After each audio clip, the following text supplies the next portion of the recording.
All right, ladies and gentlemen, good afternoon and welcome to a special little live stream I'm going to throw together today. I'm going to be joined here momentarily by Gordon, Ghost to Base Patrick Henry, yesterday on Badlands Daily, 10 a.m. Eastern, Monday through Friday. Shameless plug, Badlands Media.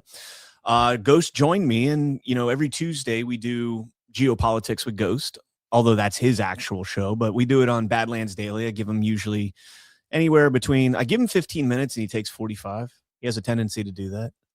No, he puts together, kind of a sideshow, so to speak, on Tuesdays where we get into some of the geopolitics that are going on. And, yesterday we decided yesterday that we were going to go ahead and do this show together because, it's been a while since we kind of really unpacked everything. And granted, Ghost does it all the time, but a lot of times when Ghost does geopolitics, he doesn't get somebody that's asking questions. And so that's kind of the role that I'm going to play here a little bit. I also have my opinions on this. And, obviously the Iran war, the Iran, U.S., Israeli, whatever you want to call it, war broke out February 28th. And it was the morning before we did the show here and my weekend review show.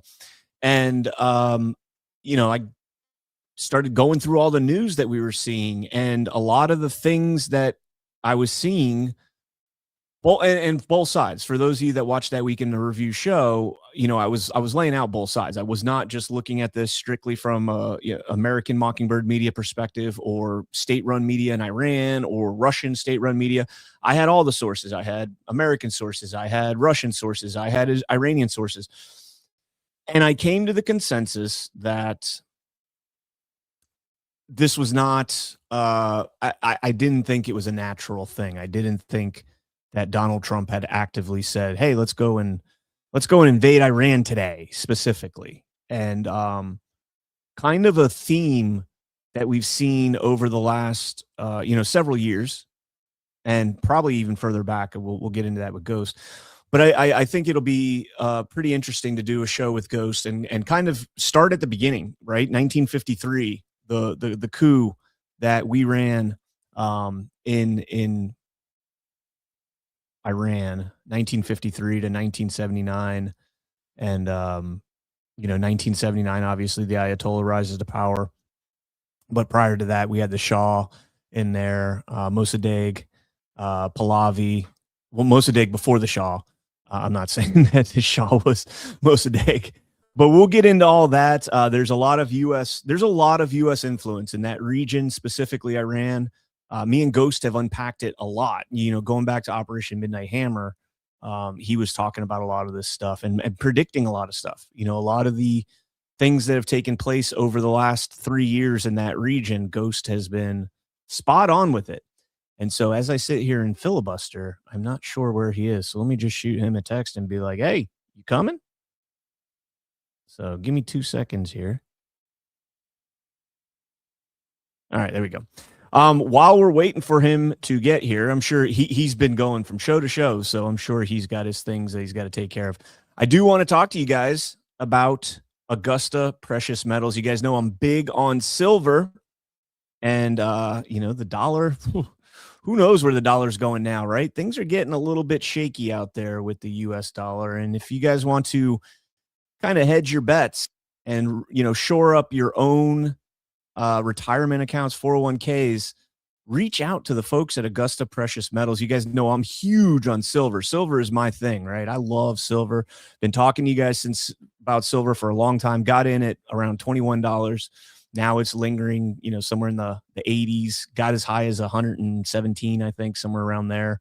And I'm just a long-term silver guy. So if you are interested in diversifying your IRA, 401k, or just, learning, reach out to the folks at Augusta Precious Metals to get your free gold and silver IRA guide. You can text CanCon to 35052, or you can click the link below. Mags just put it in the chat as well. You can click there, sign up, get a free consultation, and get your gold and silver guide, and appreciate that there. And so there he is. Let's bring him up here. And boom, the man, the myth, the legend. Ghost, how you doing, brother? What's up, man? What's up? How are I you? just got to watch. I was watching Breaking History with Matt Ehret in the background. Great show, man. As always, Yeah, you guys did a fantastic show. nice. Yeah, appreciate it. Yeah, it was a good conversation. Feel like we kind of like go all over the place. So it's nice when we can actually land it. Yeah, you can leave up your geopolitics with Ghost Show. This is kind of an extension of that show if you Oh want. yeah, good I have call. Good call. I have absolutely no problem plugging your show, Badlands Media. You do fantastic work with your show, which is, to me, it's random. So usually I'm behind the screen, I'm behind my computer, and I'm like, let me see what's going on in Badlands right now. And I jump over, see what's live, either our live streams or usually in the midday, John will be on Daily Herald or you'll be on Breaking History or something. And while I'm working in the background, I get to listen to you guys. So it's always nice. It's always fun. Nice. Yeah. I normally do the same thing with Ballads Daily. So yesterday, you and I, for those that may not know, Ghost and I he does Tuesdays on Badlands Daily with me, and we do the geopolitics with Ghost segment. And yesterday, there's so much to unpack on this Iran, Israel, US conflict, whatever we want to call it, war, operations. And I figured you're the best person to come on here and kind of lay this out. And, I thought, I remember, Ghost, when we went back all the way to Operation Midnight Hammer and the 12-day war, there was a lot of stuff that you were light years out and ahead of, right? But one of the things I always thought was fascinating, and maybe this is something you can just surface level lay down here, is the history of U.S. involvement in Iran and in that particular region, and the amount of influence going back to 1953, with the coup there, 1979, where it was kind of like the opposite of a coup. We allowed a coup essentially to take place. So, putting you on the spot a little bit, but I know how your brain works. But yeah, take it Yeah. away. Yeah, sure. So yeah, let's go back to 1951. So 1951, I just pulled up this Wikipedia. If you want to share my screen, this guy Mohammed Mossadegh uh, ran for president of Iran. And Iran, it's important to remember, is thousands of years old. It's a culture that one of the few cultures in the world that has continuously existed for thousands of years. There's been, like empires have come and gone, rulers and systems of governance have come and gone, but as a society, it has consistently existed for thousands of years. There's only a handful of countries or places that can really claim that. Iran is When you, one of them. India is another. China is another. So when you change the name Iran and instead of saying Iran or Iran, you say Persians, then yes, people are like, oh, the light bulb goes off. Yeah, they are thousands and thousands of years old, the Persians. yes, yeah. And actually, I just saw there was the Qatari foreign minister just made that point, like in calling for peace and saying, we can't expect that we're gonna obliterate this country or bring them to their knees or get them to fully capitulate to whatever demands we have to find common ground.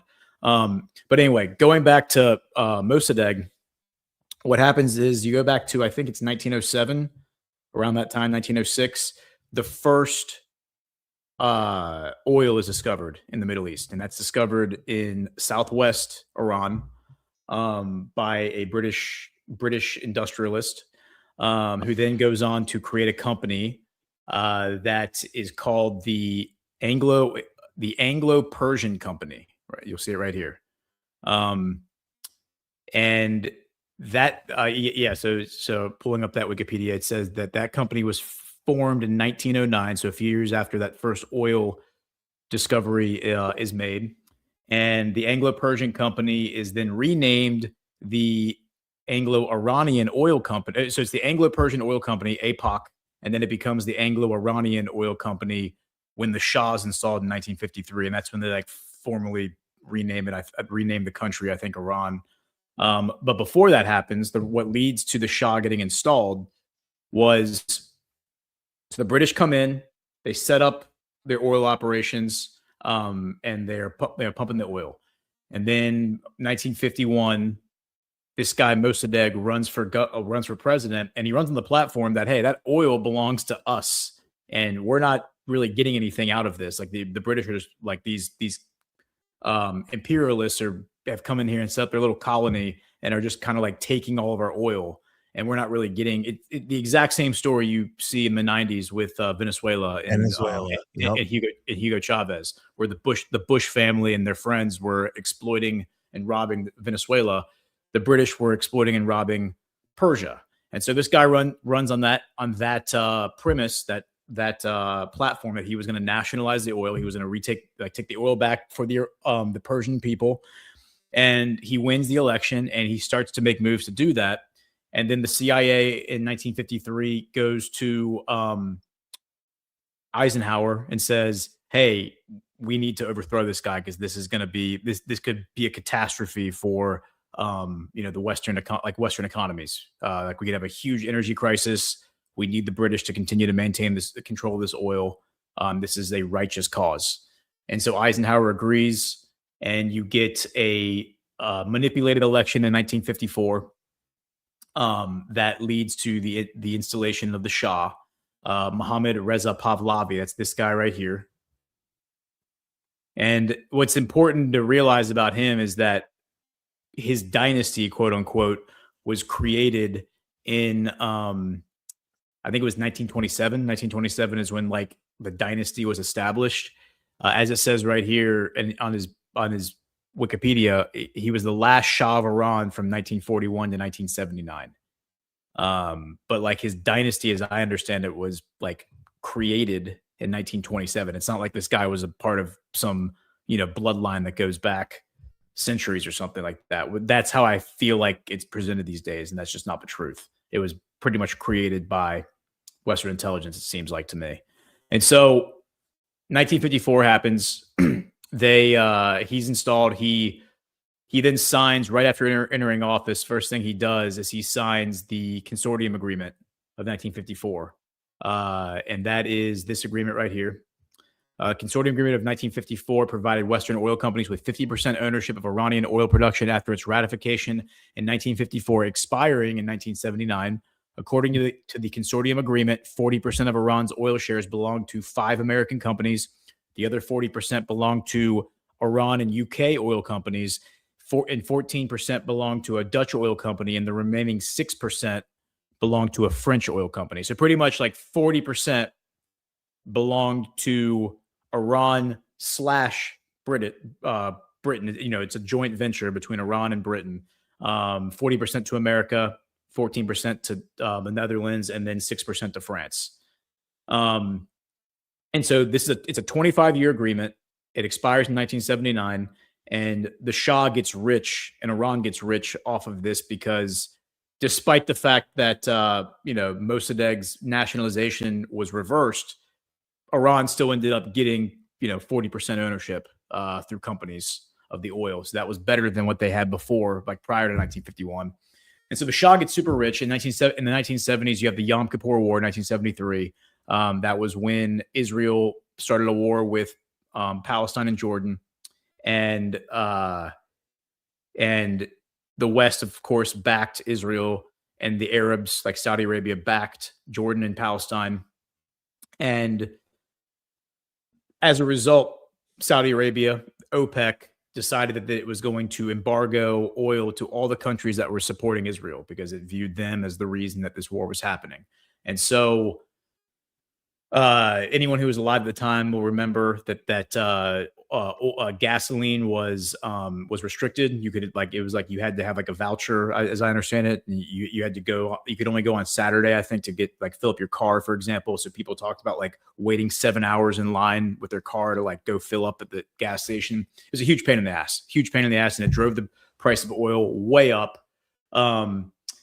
And there's a little subplot that we've learned from Jonathan Pollard, who's that trader, the Israeli trader who was convicted or pled guilty in the 1980s to betraying the U.S.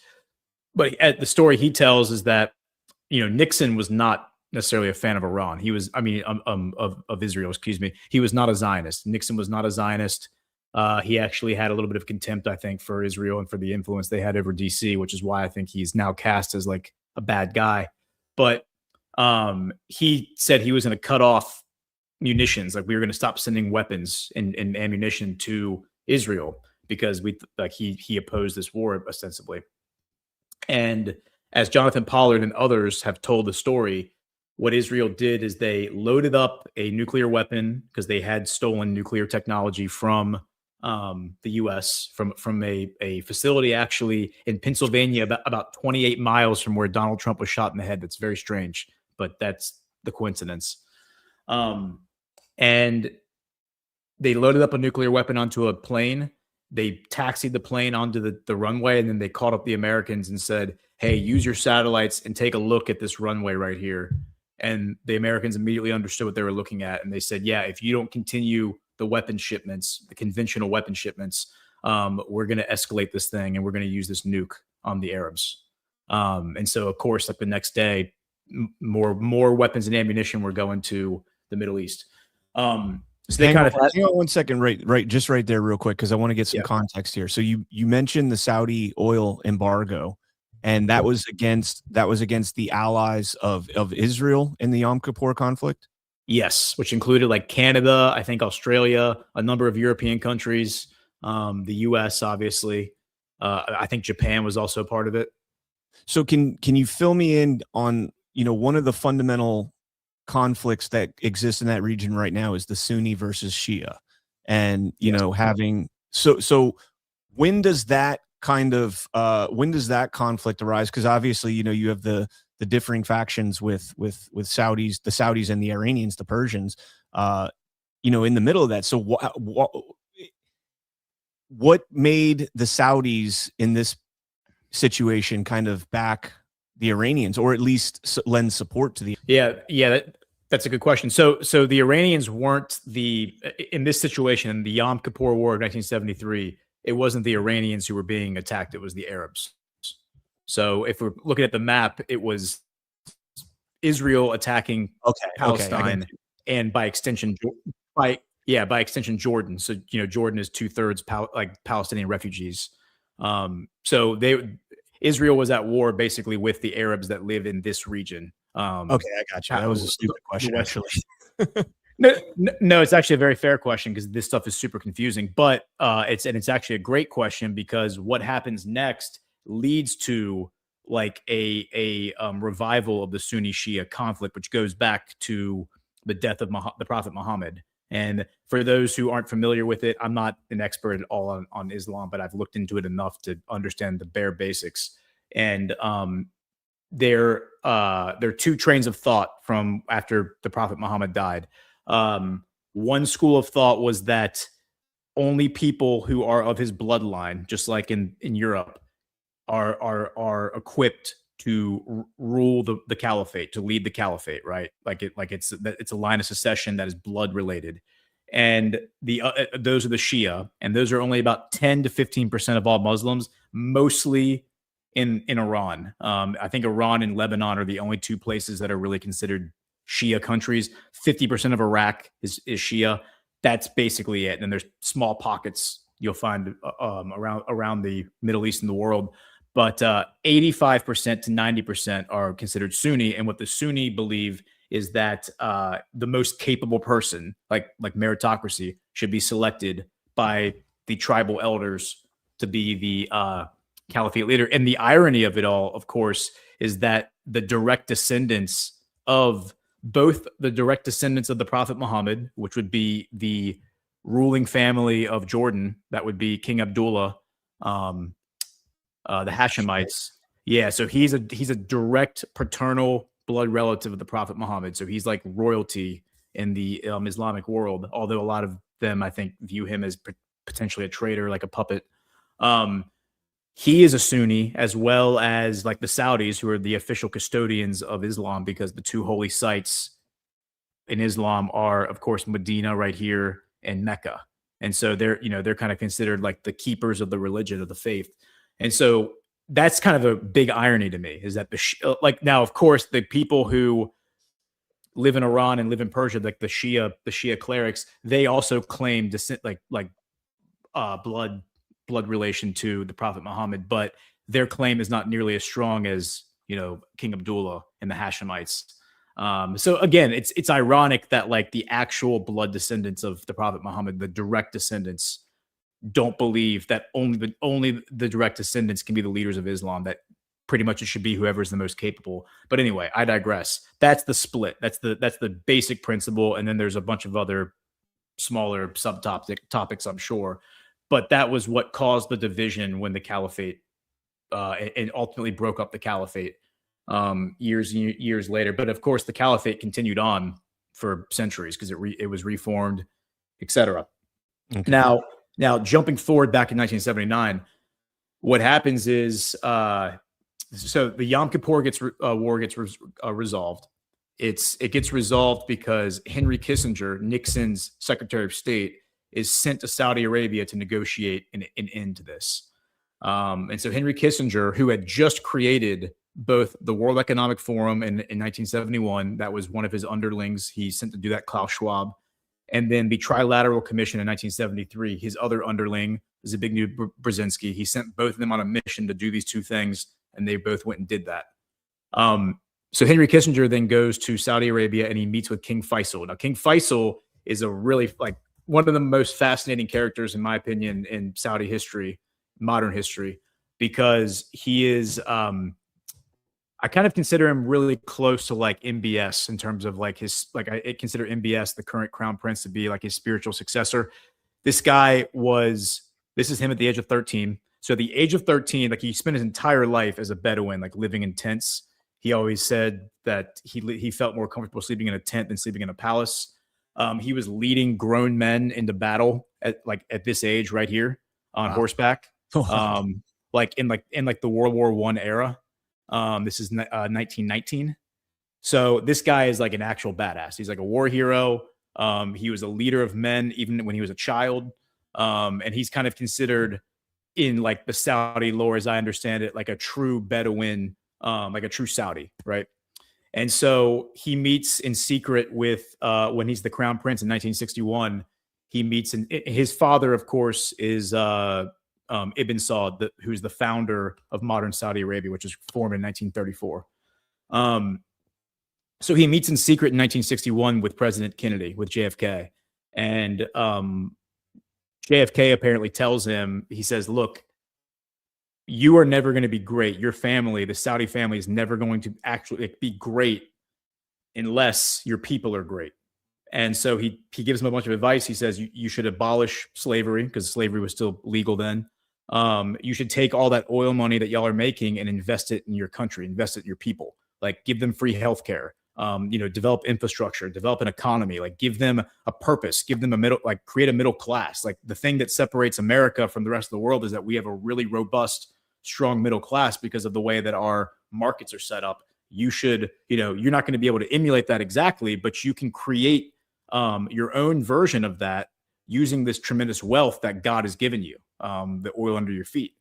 And when you stop and think about how significant that advice is, basically what he's preaching from the perspective, like the really, really simplistic perspective of like modern scholars, so to speak, is he was preaching communism. He was saying, use the wealth of the state to build up an economy and invest in the people. But I think, as you and I understand it, that's not like really what we think of as collectivism. Because like communism, I think collectivism, as we see it, like the sin of it is that you're stealing the wealth from the people and then giving it to somebody else, like wealth redistribution, right?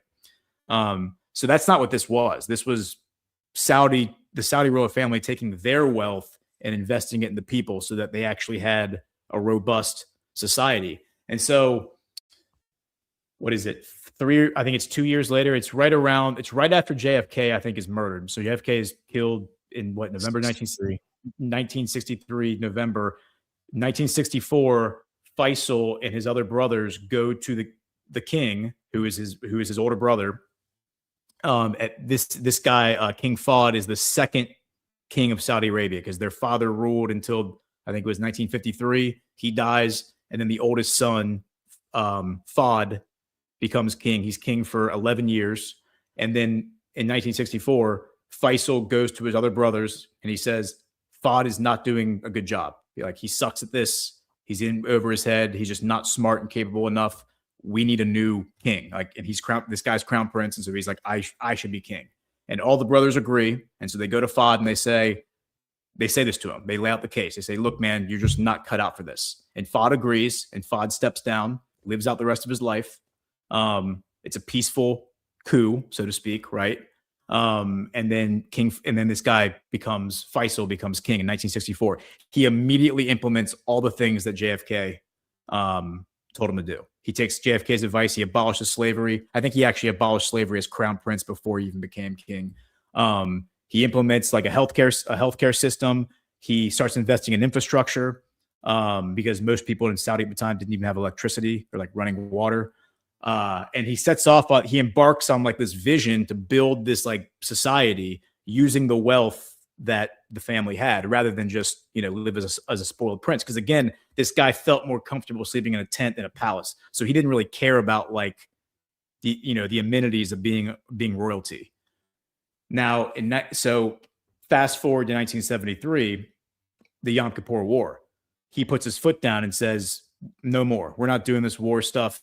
If y'all are going to support Israel and let them just kill people indiscriminately, we're not going to sell you oil. Like, you can figure it out on your own. And so Henry Kissinger goes over there. They negotiate for, I believe it was like a few months. I think it was like a few weeks, maybe a month of a negotiation.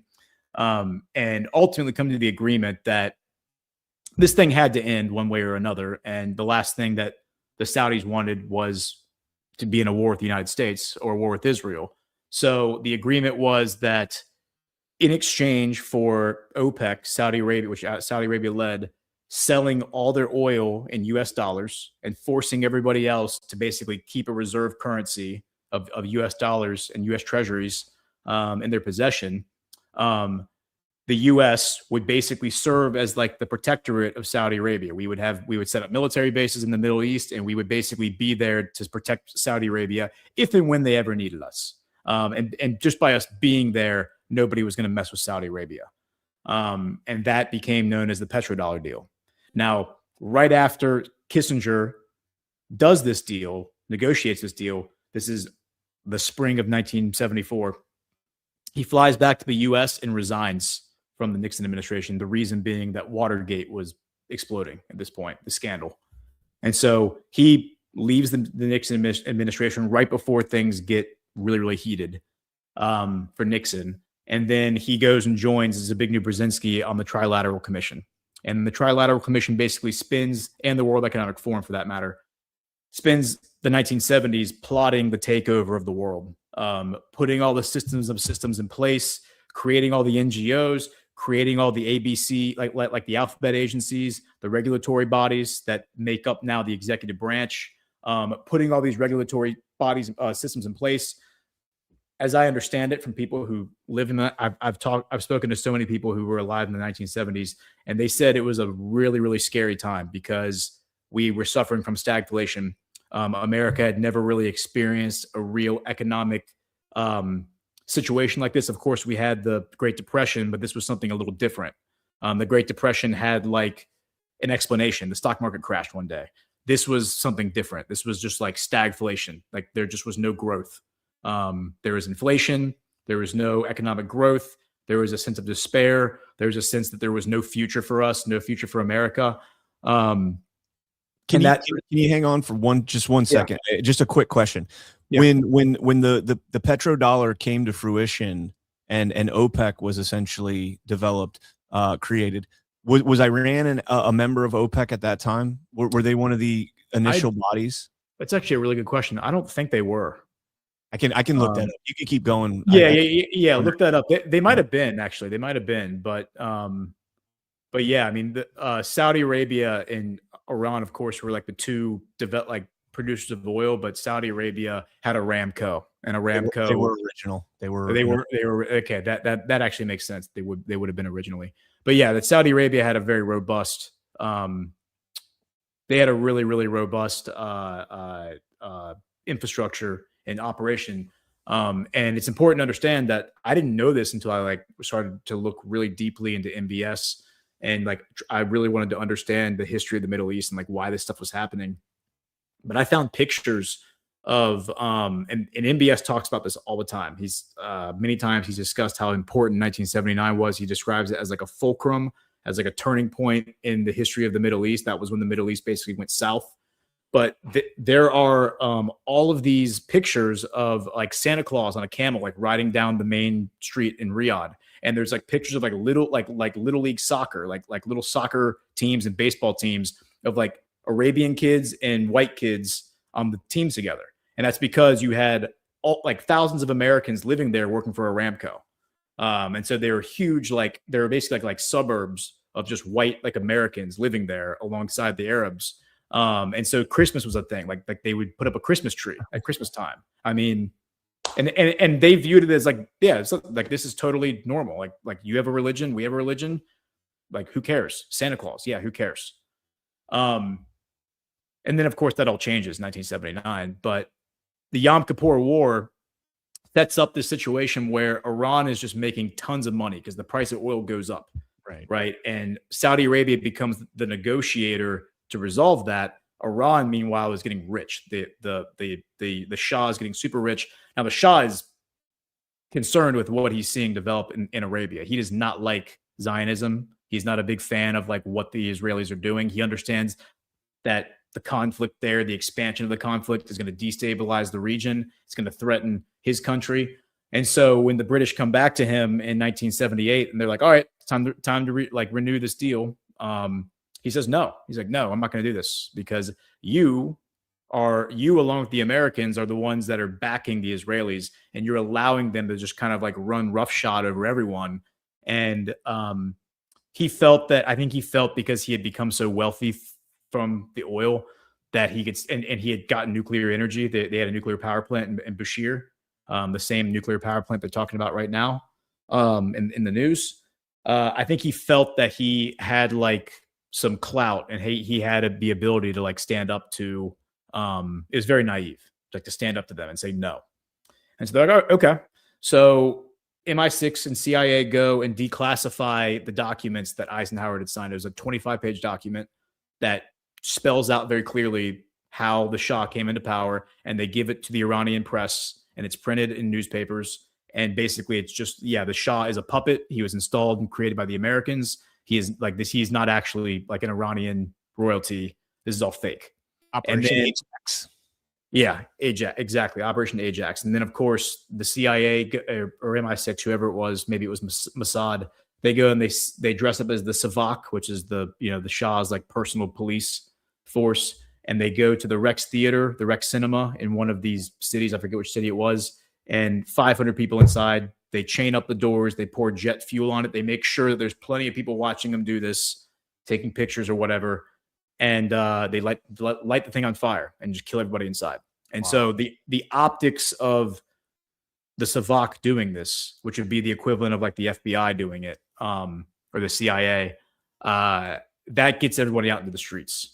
And that in addition to the disclosure that the Shah wasn't actually a real ruler and he was installed by the West, the illegitimacy of that, the optics of it, is what leads to the Iranian Revolution. And of course, what you know as well as anyone, once you get people in the streets and you have crowds forming, then all you have to do is just light the match, right? You put the operatives in there and you start the violence, and then the French Revolution happens, and it just becomes self-sustaining. So that's what happens.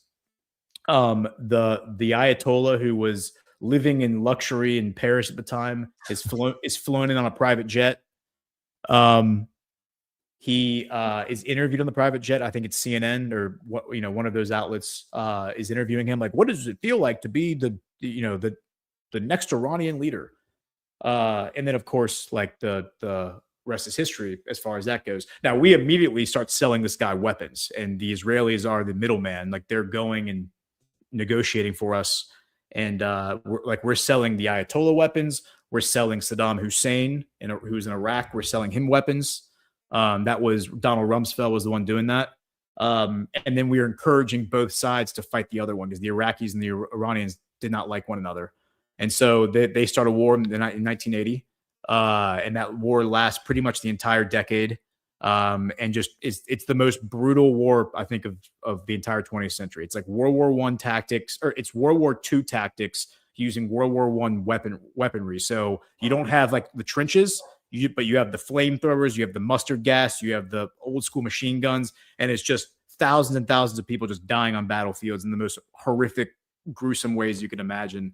Yeah. All right, And so hang on there for 1 second. I want to like unpack this. So 1953, Mossadegh is overthrown. Pahlavi is, and that's the CIA MI6 Operation Ajax, install the Shah. Fast forward 26 years, right? We start getting into 1979. It starts with 1973, the kind of the what would you call it? I don't know. I guess it's starting to fall apart in Iran. 1979, you have the Ayatollah put in. What was the Ayatollah product of? Because 1953 CIA MI6, they install them. Obviously, they have oil interest in the region. They want that there. But you see the relationship that developed post 1979 with the Ayatollah in there, even though the Ayatollah comes from, is brought in from France. Why is there the degradation of our relationship with Iran as a result of him being installed there? Yeah. So there's, again, like, as you know, there were these madrasas, these schools that were being built in the 70s. And frankly, before that, they were being built in Egypt in the 1880s by the British. And the school, basically the presentation to the governments that where these schools were being built was, your children are all illiterate, like they don't know anything, like we're going to build you a school so you can educate your kids, and in exchange, like, you're going to work with us and cooperate whatever we need from you. In the case of Egypt, it was the Suez Canal. In the case of Saudi Arabia, it was recruiting fighters, mujahideen, to go fight in Afghanistan against the Russians, the Soviets, because they wanted to basically create a Vietnam situation for the Russians. And so that basically, these schools are then used to radicalize the kids. They go and recruit the most radical people. This is the 1880s, the most radical guys who were basically expelled from their families because their thoughts were so radical. And they bring these guys in to be the principals of these schools and develop these schools of thought that are just the craziest ideas. It'd be like going out and finding the craziest pastors who were like who had the most hardcore ideas regarding, Christianity, and then building like massive mega churches around them, massive schools. I mean, you've seen that happen, actually. We've seen like Wahhabism, right? That's what leads to Wahhabism exists. So Wahhabism was a product of 1744.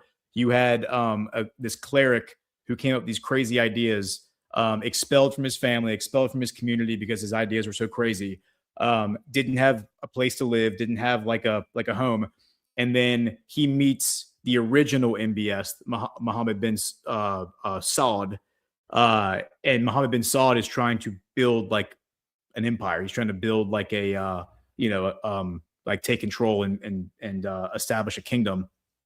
And he had tried to do that once, failed, and then meets this guy. And this guy has like the fervor. He has like the rhetoric to like inspire people, right? He's like a great charismatic orator.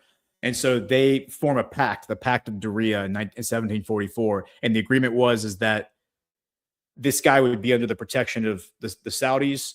The Saudis would then adopt Wahhabism as like a pillar of their belief system. And then through the Saudis, this guy like spreads his ideology. And that's the origins of Wahhabism. However, they don't ever call it Wahhabism. They just call it Islam.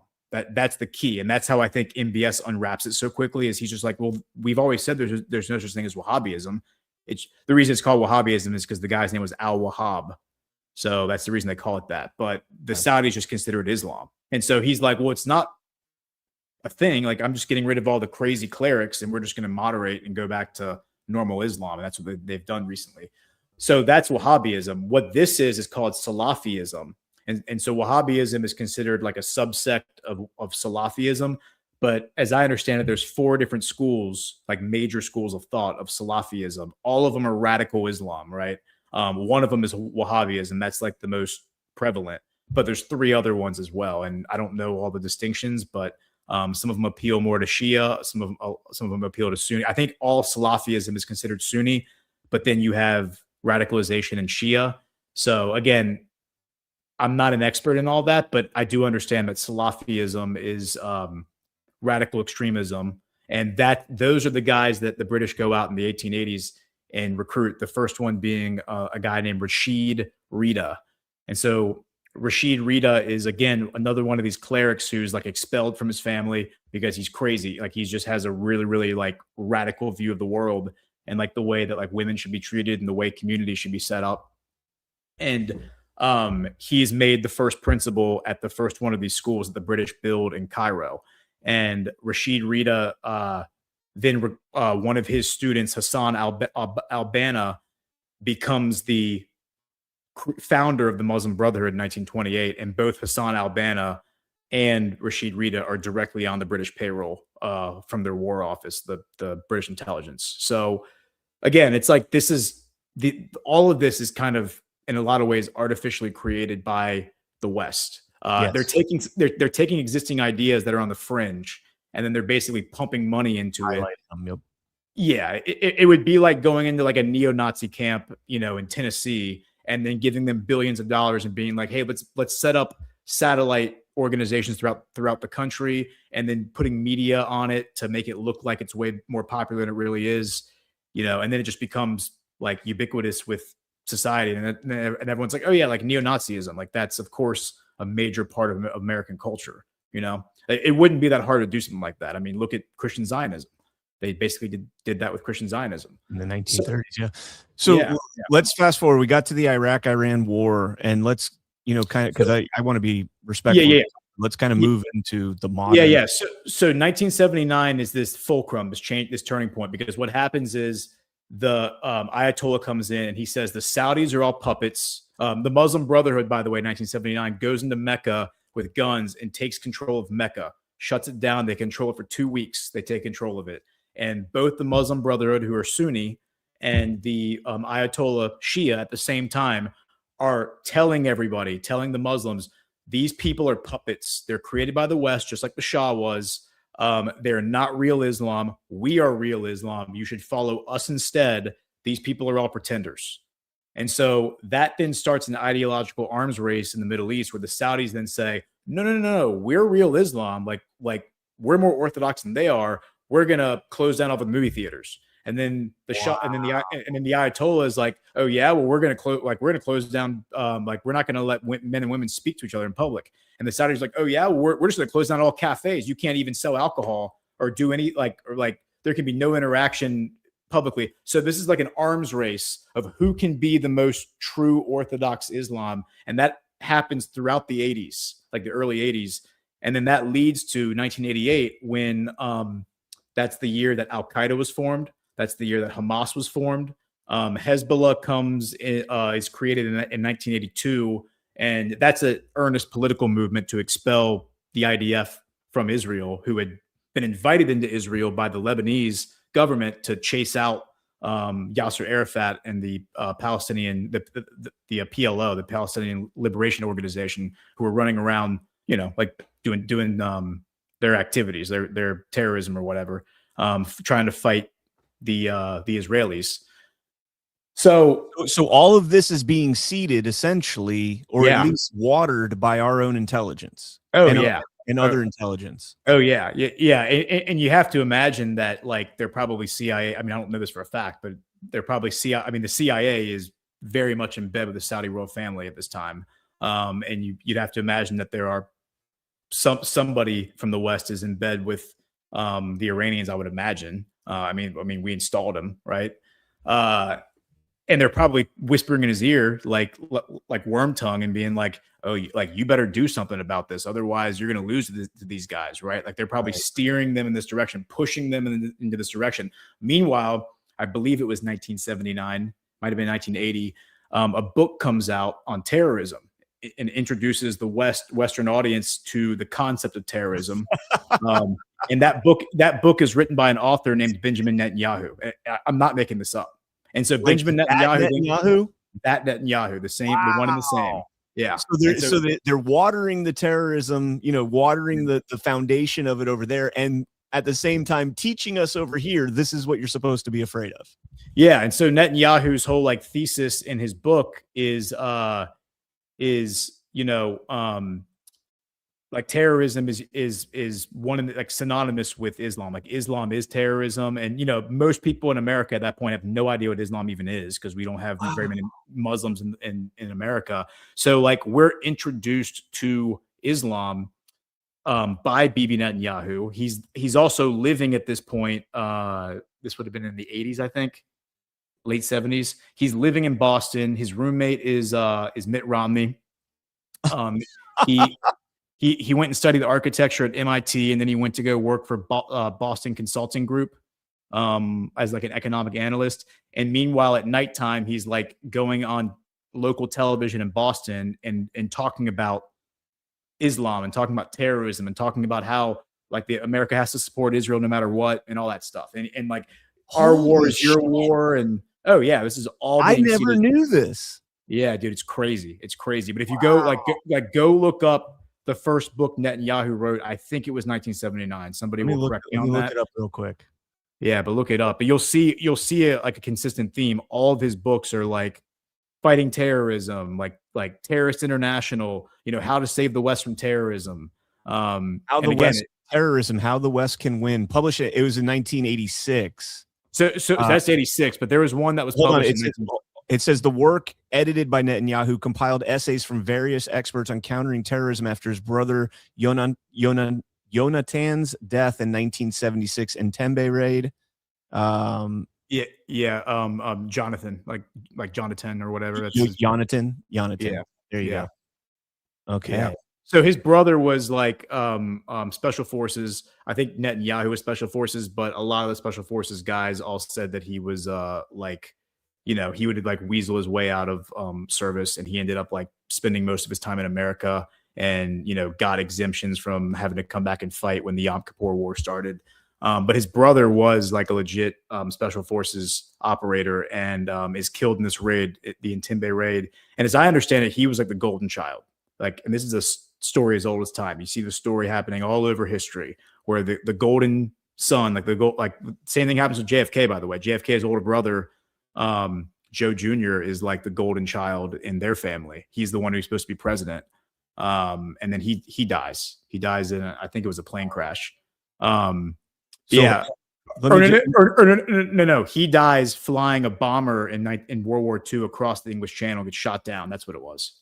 So let me just clarify. I asked the machine if Netanyahu published in the 70s. It said he didn't publish a book or major work in the 70s, but during that period, Netanyahu was in the U.S. completing his MIT degree, 1976, working at the Boston Consulting Group while appearing on local TV as Ben Nateh to discuss Israel-Arab issues. His earliest publication, Editing International Terrorism, Challenge and Response, from 1979 conference, came out in 1981. So you're freaking really close on that.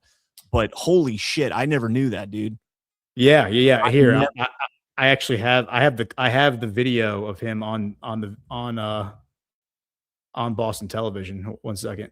Is that this kind of the seeding of the Islamic terrorism narrative in the United States? I mean, it didn't really exist prior to that, did it?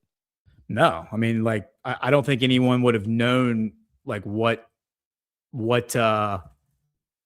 I don't think anyone would have known like what Islam really is, right? Well, they would know. I mean, they would know what it is, but I mean, they wouldn't have any firsthand knowledge of it, really, right? I don't know. Yeah, but I'm saying like the average American, like people in America, like sure, but if you just walked up to a random person on the street and you're like, "What's Islam?" They would have been like, I don't know, like Lawrence of Arabia. Like, but that was the exposure. Lawrence of Arabia, I think, came out in 61, maybe 63. And that was like the West's first real introduction to this idea of like the Middle East. Lawrence of Arabia, of course, from World War I was originally like its own war propaganda to get people behind the idea of World War I and supporting it. But here, share my screen. I'll show you this clip. This is from 1978. Okay, Let me just real quick. It says American concerns about radical Islam in the U.S. emerged prominently in the late 1970s, tied to the Iranian Revolution and hostage crisis, but surged after the 1993 World Trade Center bombing and, of course, peaked post 9/11. Wow. Yes. Yeah. Wow. So this is like local television. This is not like national television. But the guy who, like, the connections, I mean, Netanyahu, I think, has his own connections, but again, his like roommate and best friend is Mitt Romney. That's who he's living with. So this is him on Boston television. As my first witness, Mr. Benjamin Natai. Mr. Natai, welcome to the Advocate. Thank you. Thank you. Mr. Natai is a graduate of MIT. He is an Israeli, and he is a man who has written widely on this question before the House tonight. Mr. Natai, is the issue of self-determination the core of the conflict in the Middle East? No, I don't believe it is.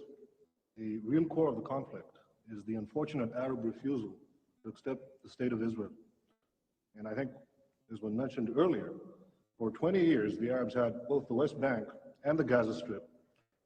And if self-determination were, as they now say, the core of the conflict, they could have easily established a Palestinian state then, but they didn't. When did the issue arise then? Well, for 20 years, we didn't hear a word about self-determination. And in fact, what we did hear, those of us living in the Middle East, was about driving the Jews into the sea. Now, after 1967, under the leadership of the PLO, the hardline strategy shifted to adopting a moderate, dressed-up slogan, which now talked in terms of first a secular democratic state and then replaced it with Palestinian self-determination.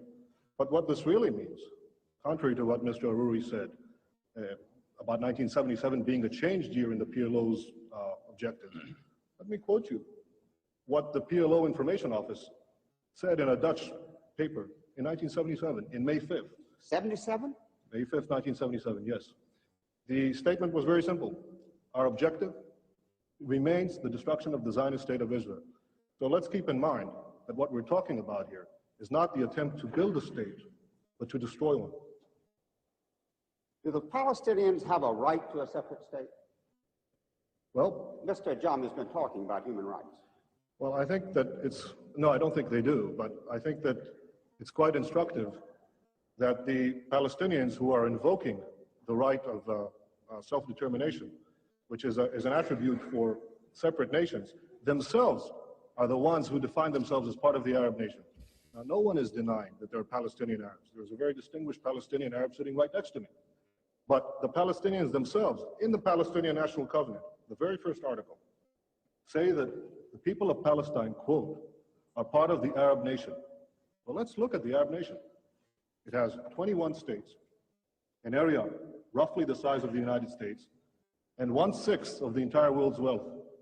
Now, add to that the fact that there already exists a Palestinian state, and that is Jordan, 60% of whose population is Palestinian.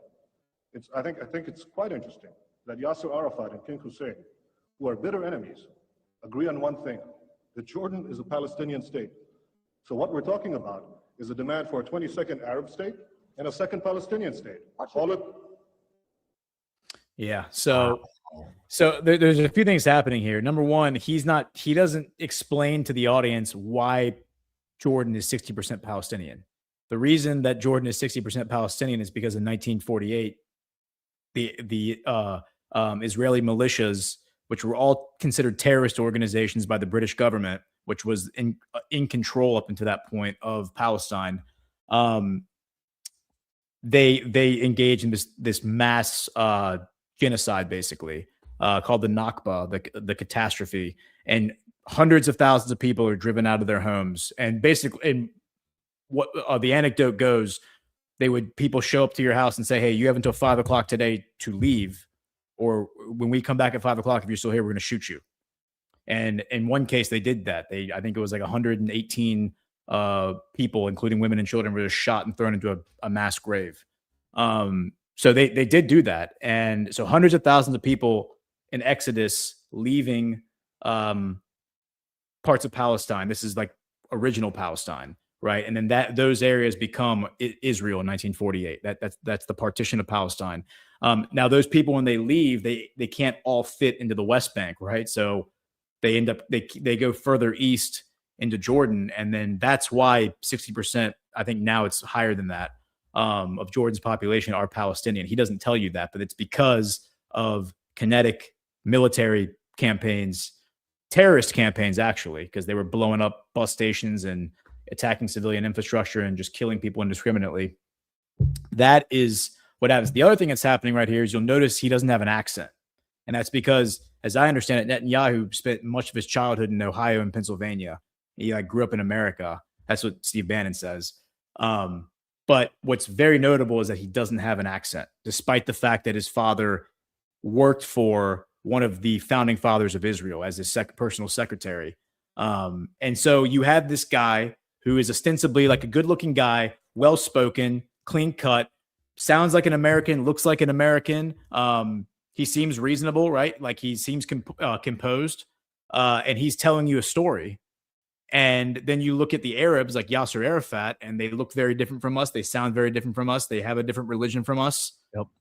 It's very easy to see how manipulation, how everyone would be like, all right, this is the reasonable guy that we can get along with because this is the guy preaching democracy, and he's dressed up like us, and he attended MIT, and he works for Boston Consulting Group.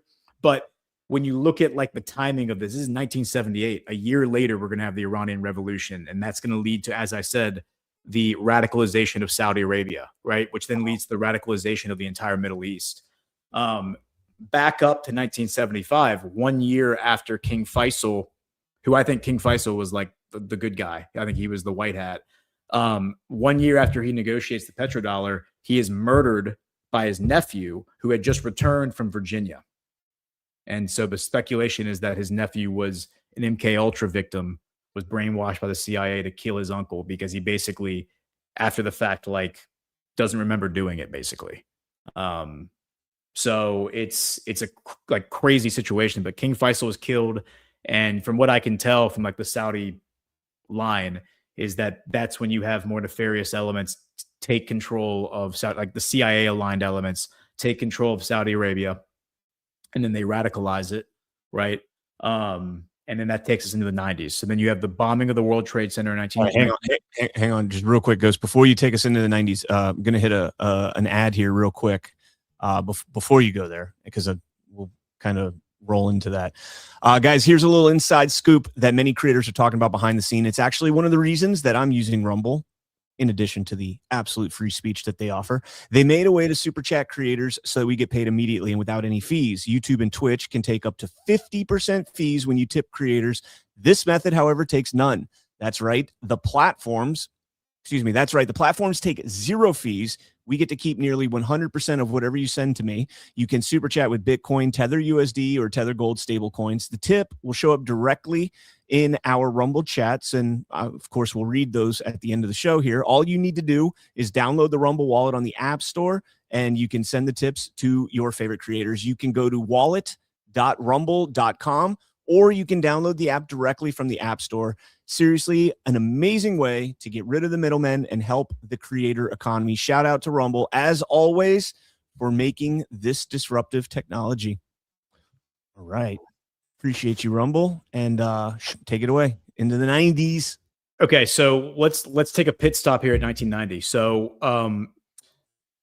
Netanyahu in the early 80s, he is appointed by the Likud prime minister to be the Israeli representative to the UN. So he's living in New York City, working as the representative of Israel to the UN.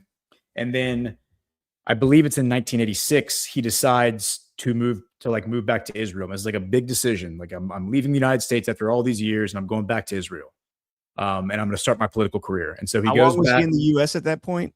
I mean, off and on his entire life, but I think continuously he was there for like 6 years, I believe. So he goes to MIT for 2 years. He works at Boston Consulting Group for 2 years, which is in Boston. He returns home when his brother's killed in that Intimbe raid. He's only home for, I think, like 6 months or something, maybe a year. And then he comes back and that's when he gets appointed as the UN, like the UN representative. So that would have been at the end of the 70s or the like around 1980, I believe. So this dude's glowing like a yeah, rod. Okay. I think it's really important to understand like who his dad was. His dad, I mean, first of all, his grandfather was a part of the Israeli or the Jewish Congress that created Israel. Like he was attending these congresses in Switzerland in the 1890s. He was friends with what's his name, the father of Zionism, the credited father of Zionism. He's not really the father of Zionism. Name is escaping me, but I'll pull it up right here. Theodor Herzl. So he's like friends with Theodor Herzl. And what his grandfather, who's Malachowski is his name, his last name, Nathaniel Malachowski, Natan Malachowski. He's friends with Theodor Herzl. He's a rabbi. He's a scholar, like a Jewish scholar.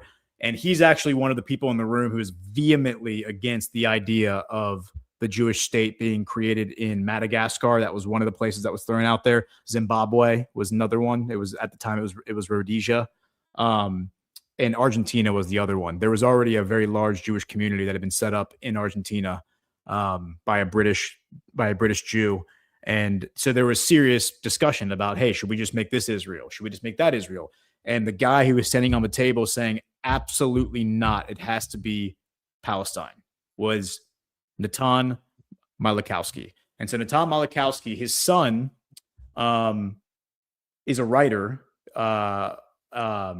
and he becomes the personal secretary for Zeev Jabotinsky. So Zeev Jabotinsky is very important person in Israeli history. He's the leader of, first of all, he's Ukrainian. So he was born in like Odessa. He's born in Ukraine, right? In Ukraine, he creates something called the Jewish Defense Force in Odessa, right? Which is like a militia that goes around and, defends Jews and is, like causes trouble on the streets.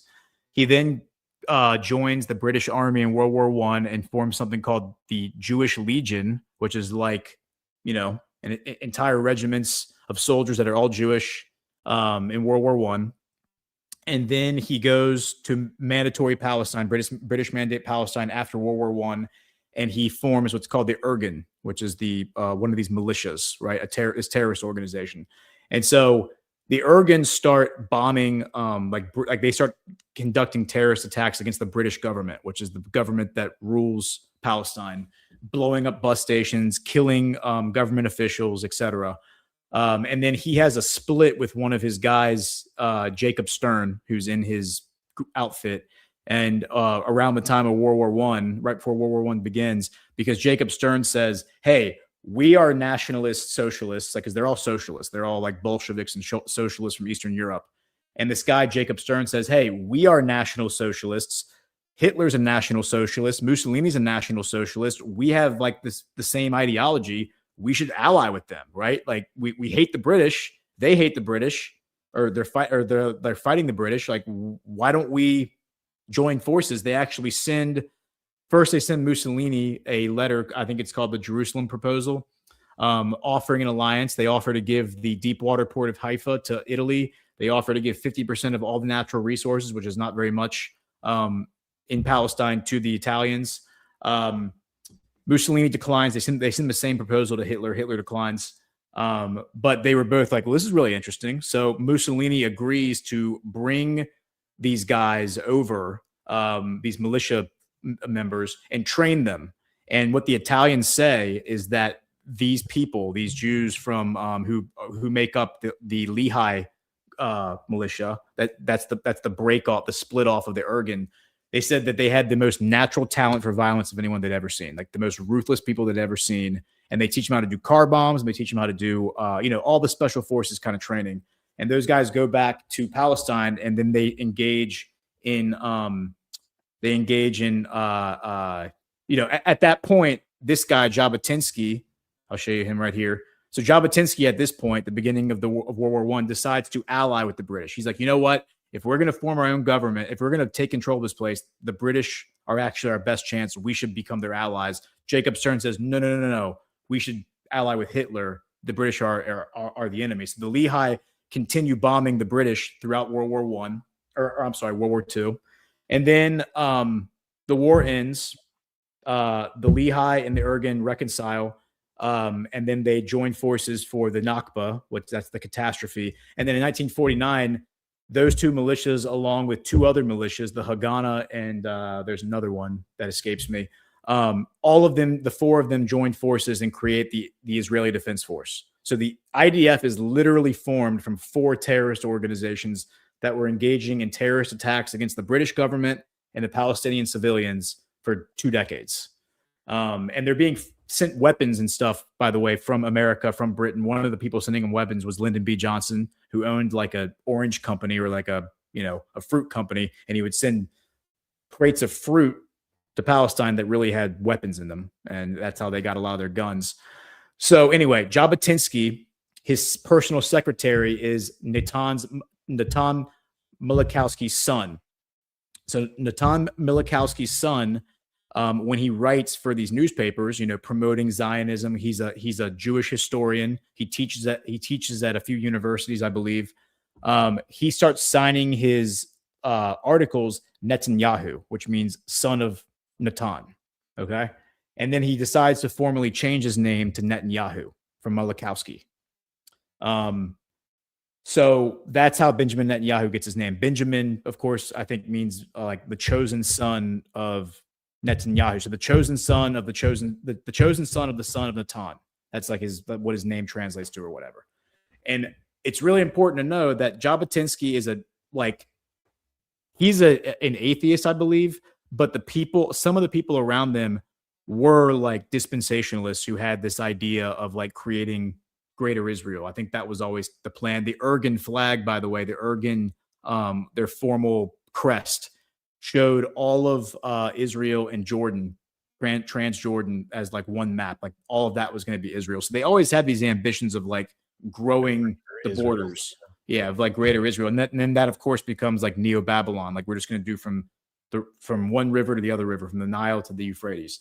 So fast forward now to 1980 or to 1986, Netanyahu is appointed as the foreign minister or maybe he's at that point, I think he was the deputy foreign minister, but he's traveling in New York. So he's gone back to Israel to serve as the deputy foreign minister, but he travels to New York regularly, for the UN and whatnot. And in one of these trips, he meets with this guy, the most famous rabbi of the 20th century. This would be playing this on Daily, I think. Yeah. So watch this. I'll have to read it to you because it's all in Hebrew, but I'll read you what I said. All right. So this guy says, "Much success. I haven't seen you in a long while. Much too long is what." By the way, this is the Chabad Lubavitch. So you remember a few years ago, the NYPD raided that place. Yep. They found the tunnels and the bloody mattress. That's this place. All right. So this guy says, "Haven't seen you in so long. Much success. Haven't seen you in a long while. Blessing and success. Thank you. A double portion of strength." And then Netanyahu says, "I came to request your blessing." This is 1990 at this point. Okay. "I came to request your blessing in all aspects." And then Schneerson says, "In all aspects, both personal and national." And he says, since we've seen each other last, this is Schneerson speaking, "more matters have risen. There have been some developments. That which was then and still is now, is that Moshiach," and Moshiach is their Messiah. That's like what they would consider, the second coming. Like we would say the second coming of Jesus, they would say Moshiach, the first coming of their Messiah, has not yet arrived. Moshiach has not yet arrived. Hence, you should do something. This is him telling Netanyahu this, to hasten his arrival. And then Netanyahu says, we are doing. And then Schneerson says, seemingly not enough. As several hours of today have already passed, but there are still a few hours left. So we should make an effort today as well. Good tidings. With happiness and a glad heart, that the Chassidim place an emphasis, that's their, sect of Judaism, that everything should be done out of joy, Certainly good tidings, much success. May it be in a good and auspicious time. Good tidings, good and glad and happy tidings. Thank you. Amen. And so Schneerson has this like prophecy. This is Netanyahu's current rabbi has written articles about this in the past couple of years and talks about how Netanyahu reflects on this guy all the time. There's been multiple like interviews where he like recalls this exact meeting where he's like, the things that Schneerson said to me, I think about every day. Like they stay with me. And he says, Schneerson says, you will go back to Israel and you will fight with 119 people. And you will have to win this fight in order for Moshiach to come, in order to fulfill the prophecy. And the 119 people, it's widely believed, is referring to the Knesset. Like he's going to have to fight with the Knesset to get his way. So you can see here that like Netanyahu, I think his entire life, even though a lot of these guys who created Israel were atheists, there were like religious radicals as well. And I think he was basically like told his entire life that he has a Messiah complex. Like you are the chosen one, because under their belief system, there's going to be like a John the Baptist kind of figure who comes first, like a mortal man who paves the way for Moshiach, and then Moshiach's going to arrive, right? And then that's going to like reign in like the Jewish whatever, like millennium. And then Israel will rule the world, right? So this is 1990. Netanyahu at this point, 1990, returns back to Israel, is appointed as the foreign minister. So from 1990 until, I guess it's, 93, he serves as the foreign minister of Israel. And somebody check my math. I haven't looked at those dates in a while, but it's late 80s, early 90s. He goes from deputy foreign minister to the foreign minister. And then Yitzhak Rabin wins, who is the opposition, wins the election, or his party does. And then he is selected to be prime minister. That's 1992. So I guess it would have been about 92, 93. He's then fired as the foreign minister. And then he goes back to the Knesset because he's still in the Knesset. And he becomes the opposition leader in the Knesset. So he's the opposition leader to Yitzhak Rabin. Yitzhak Rabin is a retired IDF general who spent his entire career fighting Yasser Arafat in the PLO. And by this point, Yasser Arafat is basically seeking peace with Israel. He's come to the conclusion that there is no defeating Israel in the United States. The only way for Palestine to exist is to negotiate a peaceful settlement. And so Yasser Arafat and Yitzhak Rabin negotiate the Oslo Accords. And so in 1993, Clinton is in office. They come to the Clinton White House. They sign the Oslo Accords. And basically the TLDR of the Oslo Accords are that the PLO is going to ride off into the sunset. They're gonna basically step away from the political leadership of Palestine. This new group called the Palestinian Authority is going to take over, and the guy who's going to run that is Mahmoud Abbas. He's the one who actually comes in and signs the Oslo Accords, not Yasser Arafat. He's standing there, but it's all symbolic. Mahmoud Abbas, by the way, is still the president of Palestine, and my understanding is that every picture you ever see of this guy, he's wearing a Western suit. You never see him dress up like an Arab, like Yasser Arafat wears the keffiyeh. And I think what Yasser Arafat tells him, as I understand it, is that it's really important that he maintains a pacifist disposition, that he doesn't fight, he doesn't become a militant, he doesn't ever preach that stuff, because if he does, it will be weaponized against him, and the Western media will basically cast him as a terrorist. So he has to basically stay true to the peaceful, like the Gandhi mindset of like peaceful resistance, like just peaceful persistence in order to get what you want.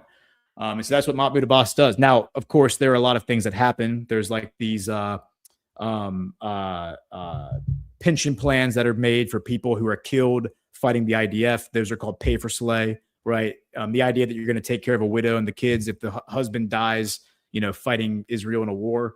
That's all like we do that in the United States. Yeah, exactly. But like that's all. If we die fighting the Iraqis or the Afghanis, our family gets $400,000.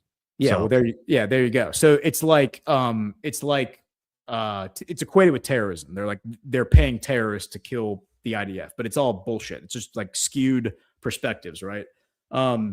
So they signed the deal in 93, and the idea is that over the next 5 years, there's going to be an incremental withdrawal of the IDF from both Palestine and the West Bank. Because, of course, they took over both of those places in 1967 during the Six-Day War. And what's really important to know about that is that prior to 1967, Gaza was controlled by Egypt, protected by Egypt. The West Bank was protected by Jordan. And in Gaza, Egypt had Nasser was the leader of Egypt in the mid 20th century. He had a hardcore view of the Muslim Brotherhood. He understood the Muslim Brotherhood was a subversive intelligence operation. And so the policy in Egypt was, if we find the Muslim Brotherhood, we kill them.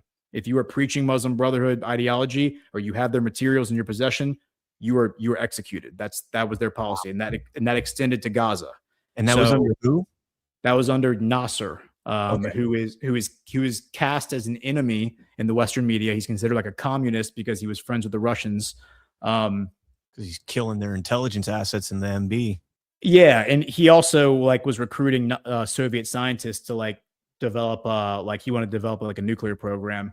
And so the person who was deployed by Mossad to kill these scientists, these are all former Third Reich scientists. These are German scientists who went to go work for the Soviet Union, just like some of them came to work for the U.S. after the war.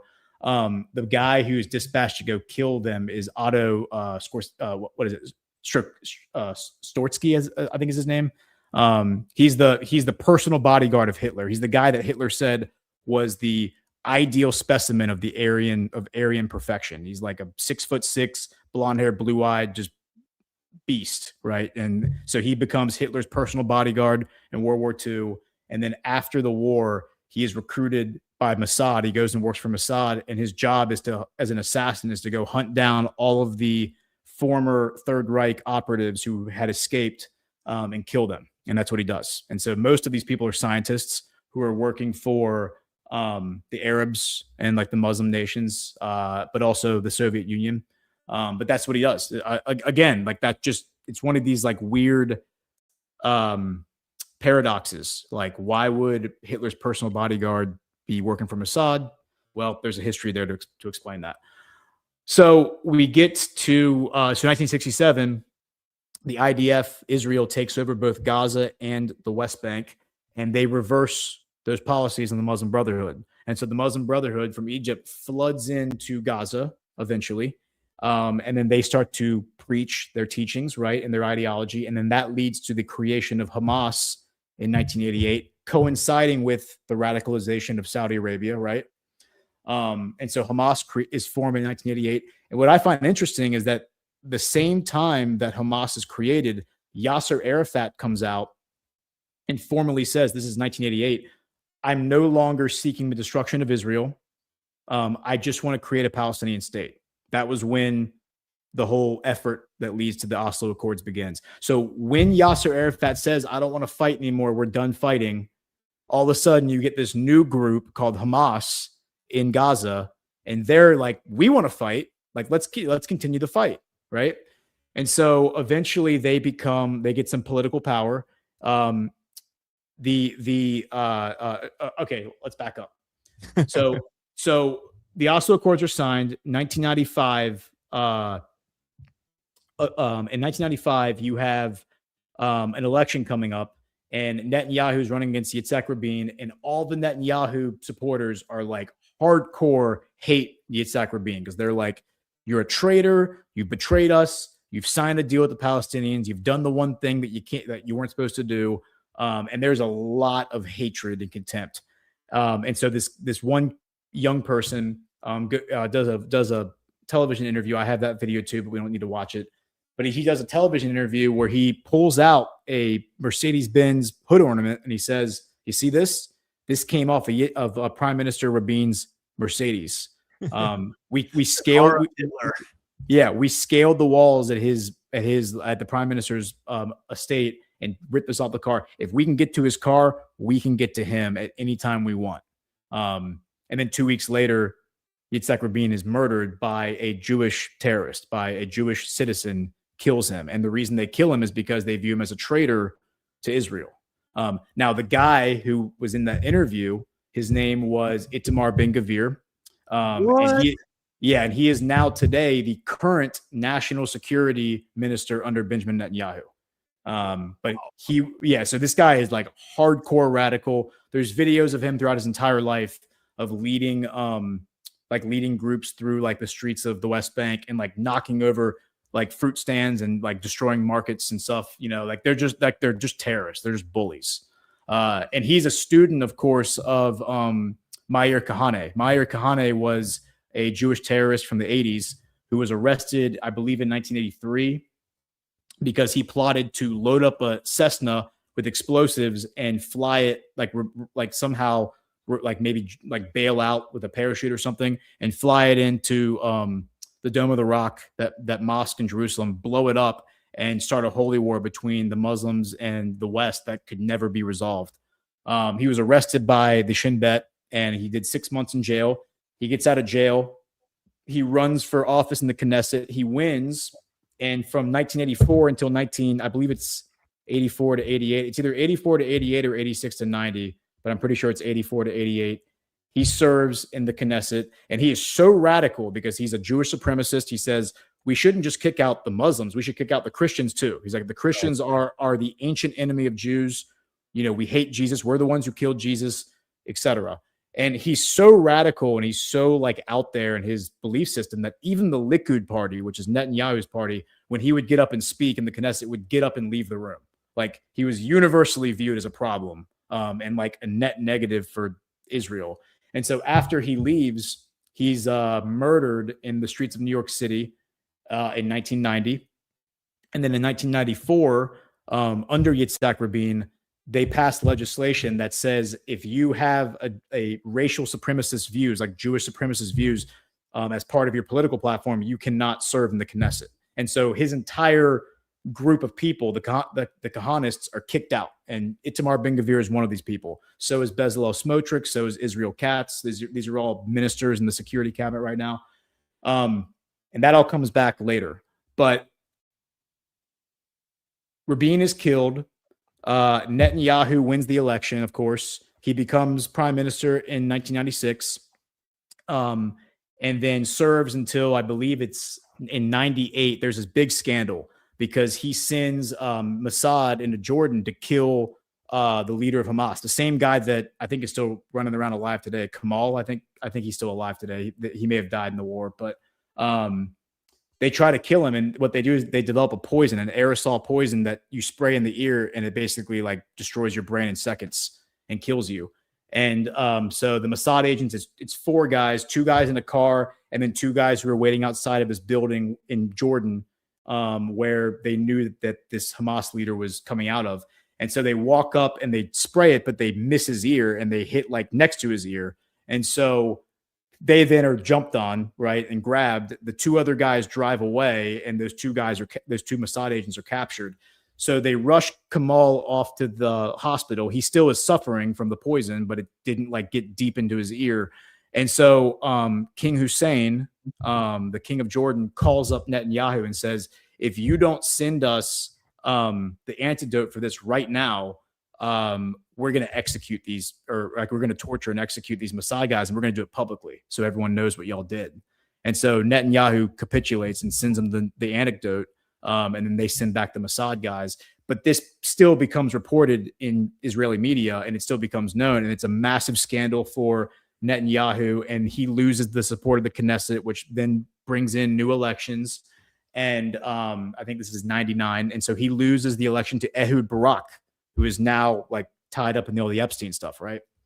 And so there. Hold on, I want to go back to the poison thing. Who was it that was being poisoned? What's his name? Kamal, right? The Hamas leader. Okay, Hamas. Hamas. Is that what the guy's name is? No, I don't know, because I'm thinking of Viktor Yushchenko and the striking similarities in this story here. But of course, Yushchenko ended up rising to power after they tried to poison him, and unsuccessfully. Let me see. Hamas leader poisoned by Netanyahu.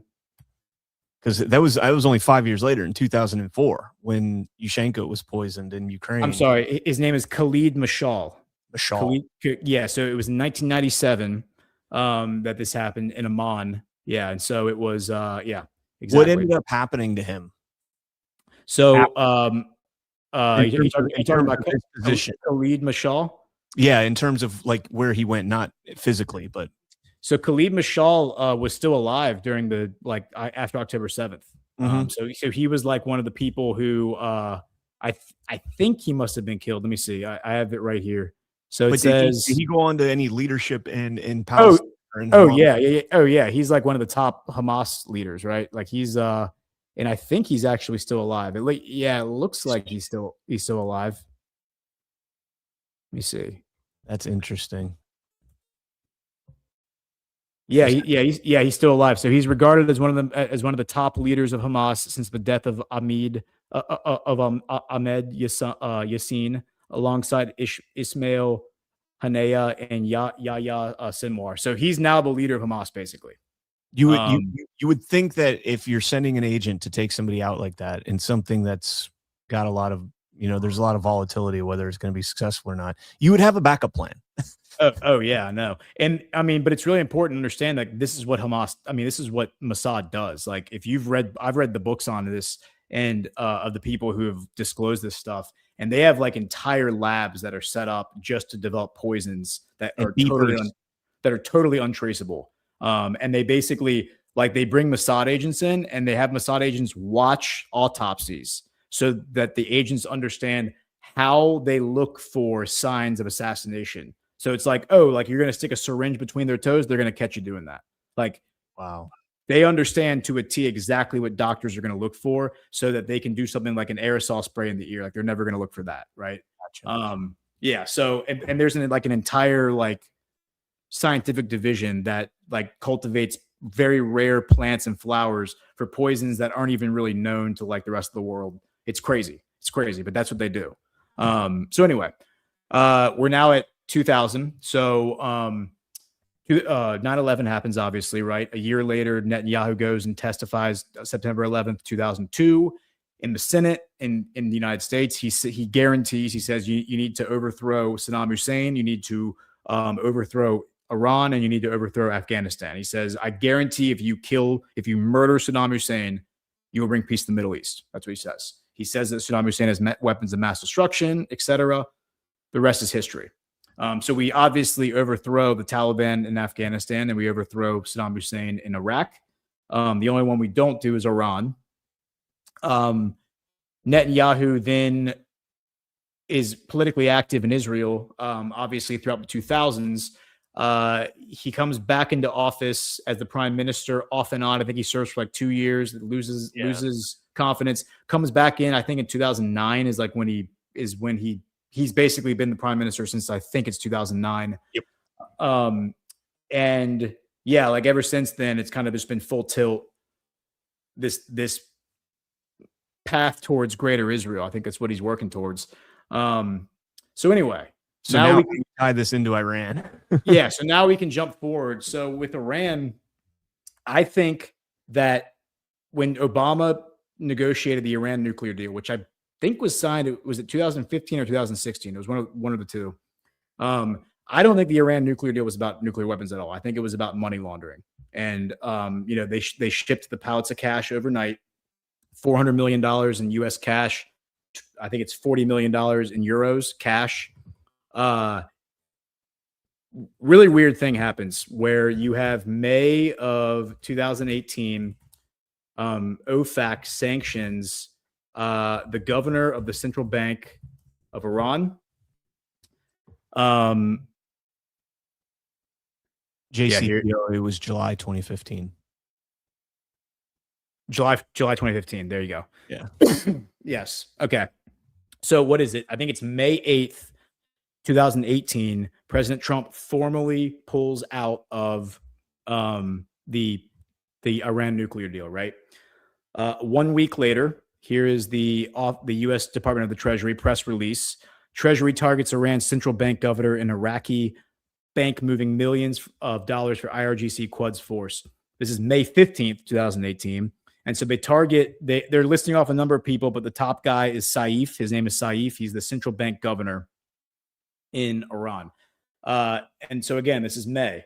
In July of 2018, 2 months later, the Ayatollah removes, or the president, or whoever it is, removes this guy as the central bank governor of Iran. And remember, Iran's central bank is not tied to the Western banking system. It's independent. Really important to understand that. So they removed this guy as governor 2 months later. And then in August of 2018, 3 months after Trump does this, he's arrested along with the vice president of the central bank and a number of other guys.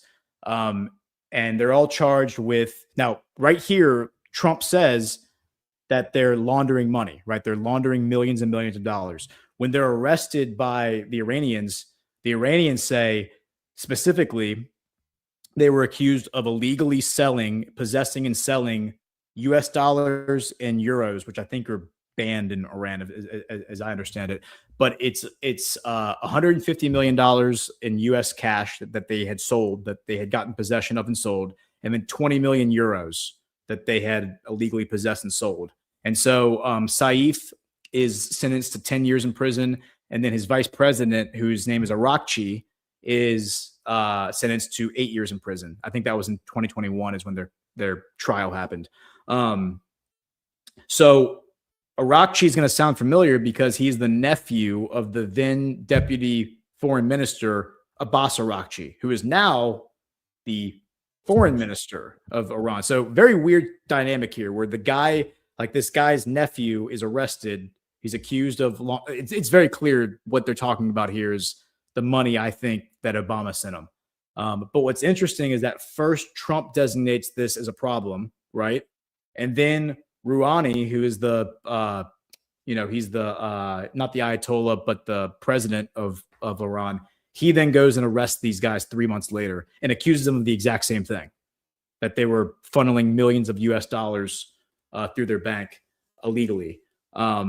So my speculation here, and that's all it is, just speculation, is that the Venezuela model, as we now call it, happened sometime during the first Trump administration or the Biden administration. Something happened with Iran where there was a change in leadership.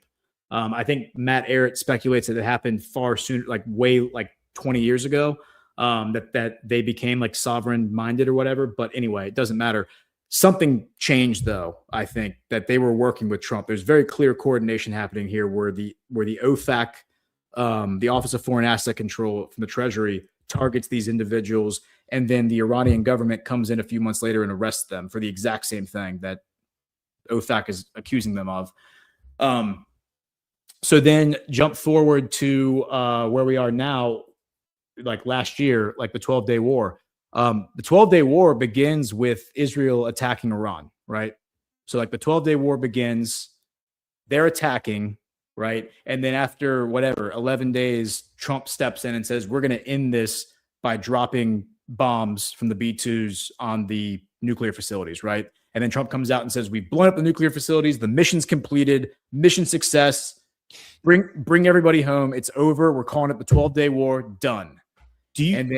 Hang on one second. Do you think, and again, this is just because they're, we're kind of rehashing this and going along the whole timeline.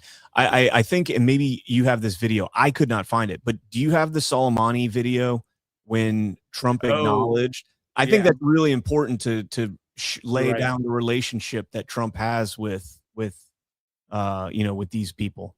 You're talking about the one, the 17 missiles that they called him and told him we got to retaliate. Yeah. On that one, I know I can. It was an interview that he did during the 2024 campaign when he says, I'm going to tell you this, and maybe I'm not supposed to or whatever, but just give me a second. I'm going to ask Rock to find it. I probably have it on my X account, but let me see.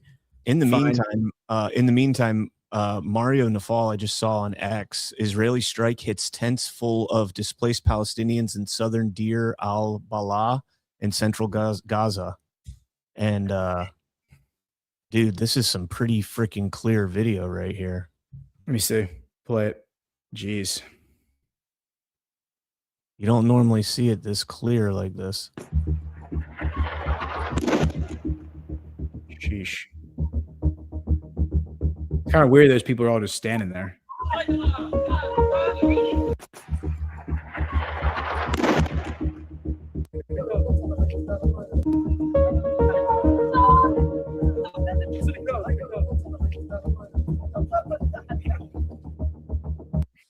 Gee. I did see like a hashtag or something of that trending. Yeah. Okay. So I think I found this. Let me see.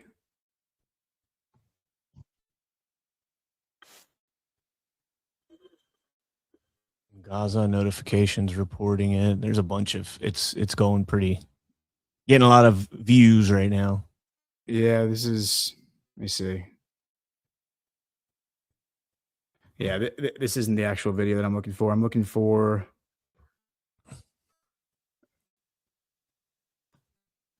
It's definitely out there. I mean, Yeah, let me ask Grok.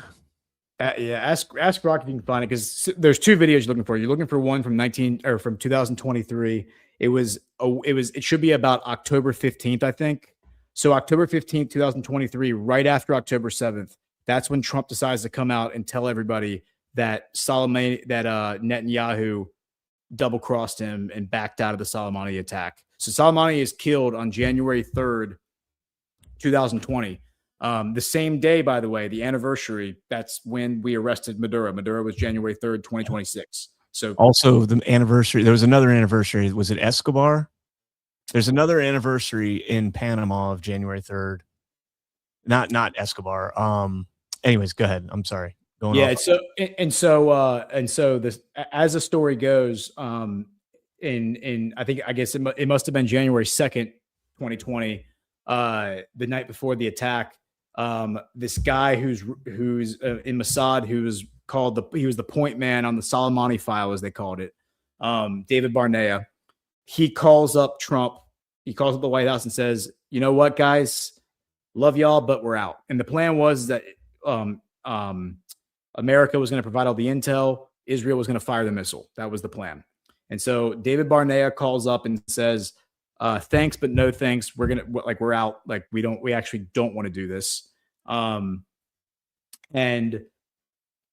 Trump then hangs up the phone as Trump tells it. And then he turns to Dan Cain, and Dan Cain says, "Sir, if you want to go, like, we can do it ourselves." And Trump says, "Okay, do it ourselves then." So Trump said, "We're going to go ahead and do it, because we did all the prep work. We did all the leg work. All they had to do was press fire on the missile, apparently." And so we went ahead and did it, and we took out Soleimani. Now, in a separate video, Trump explains that, in several videos, frankly, that Iran had to respond, in order to save face, like honor culture. And so Iran called up Trump and said, "Hey, we're going to fire 16, maybe 18 missiles." Right. I think that's the way he tells it. 17 missiles, but we're going to fire them at, like, in the desert, basically. Like, we want to hit this one building at this air base that is totally empty. Can you just pull everybody away from there so nobody gets hurt? And he said the video. Mr. President, I want to get back to Iran. We lost 3 service members last week. May they rest in peace. In Jordan, an enemy drone from Iranian-backed proxies launched that deadly drone strike, killed our heroes. What should be the proper response? Before you go too far, would have never happened with me. I had Iran in check. We hit them very hard for something that they did, and they had to hit back. They feel they have to do that, and I understand that. Do you know they called me to tell me we're going to hit a certain location, but we're not going to hit it. It's going to be outside of the perimeter. Who called you? Iran called me, called for me. And they let us know, and we had 16 missiles went off. I believe it was 16. 6 or 7 failed in the air. When was this? This was prior to the attack on a fort that we had where they hit back. Do you remember when they sent 18 missiles or 16 missiles?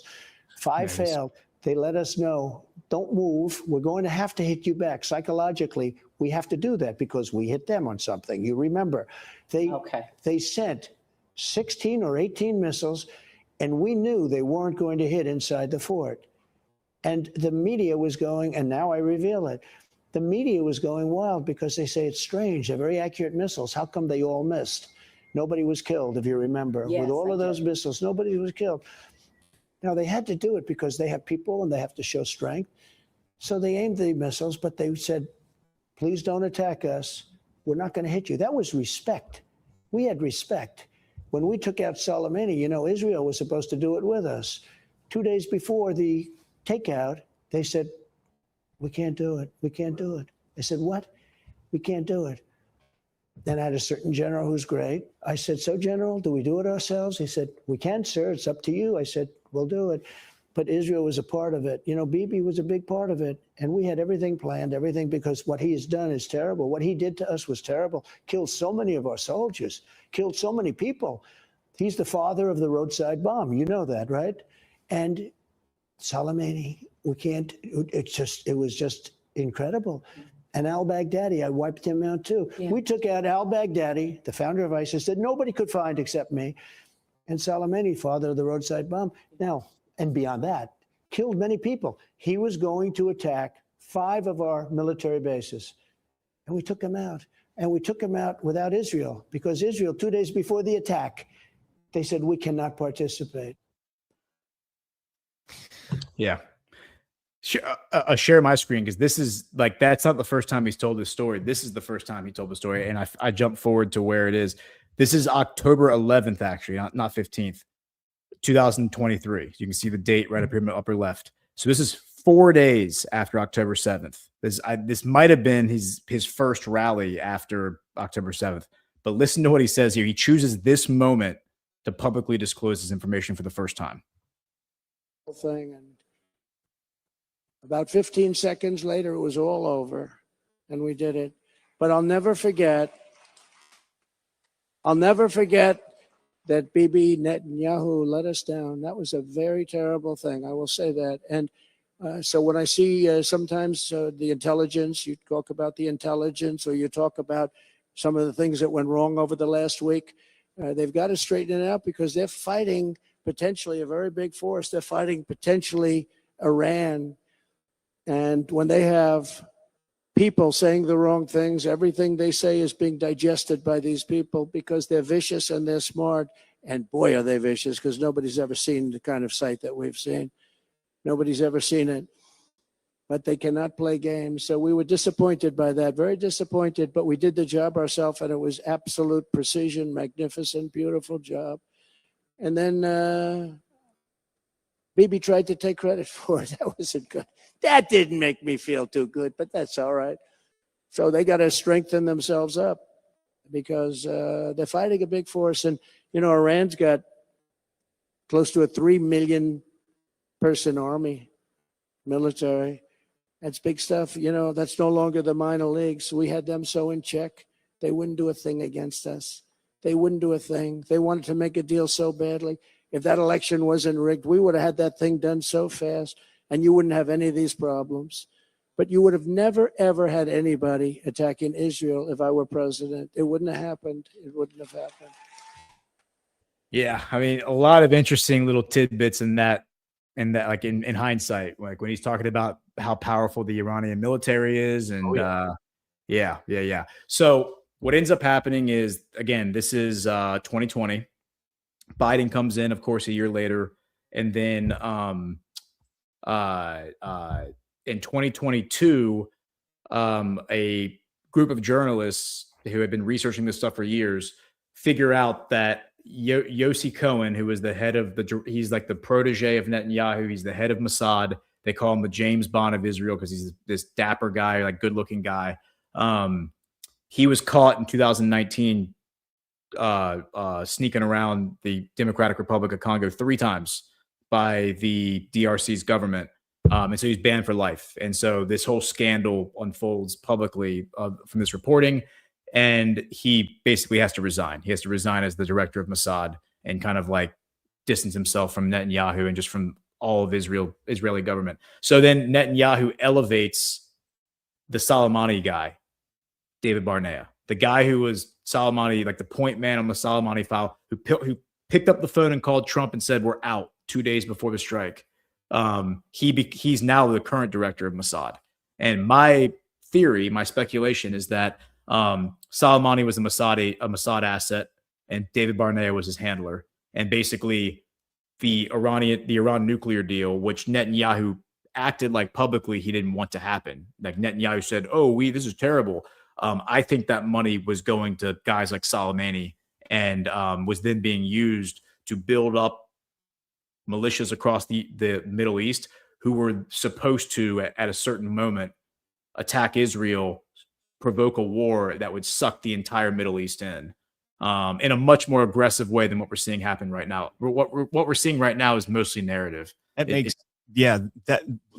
Just rewind what you just said there, and it makes sense in that context that, you know, Trump says in that speech that Soleimani was going to attack us. He was going to attack, you know, 5 bases, kill a lot of people and all that.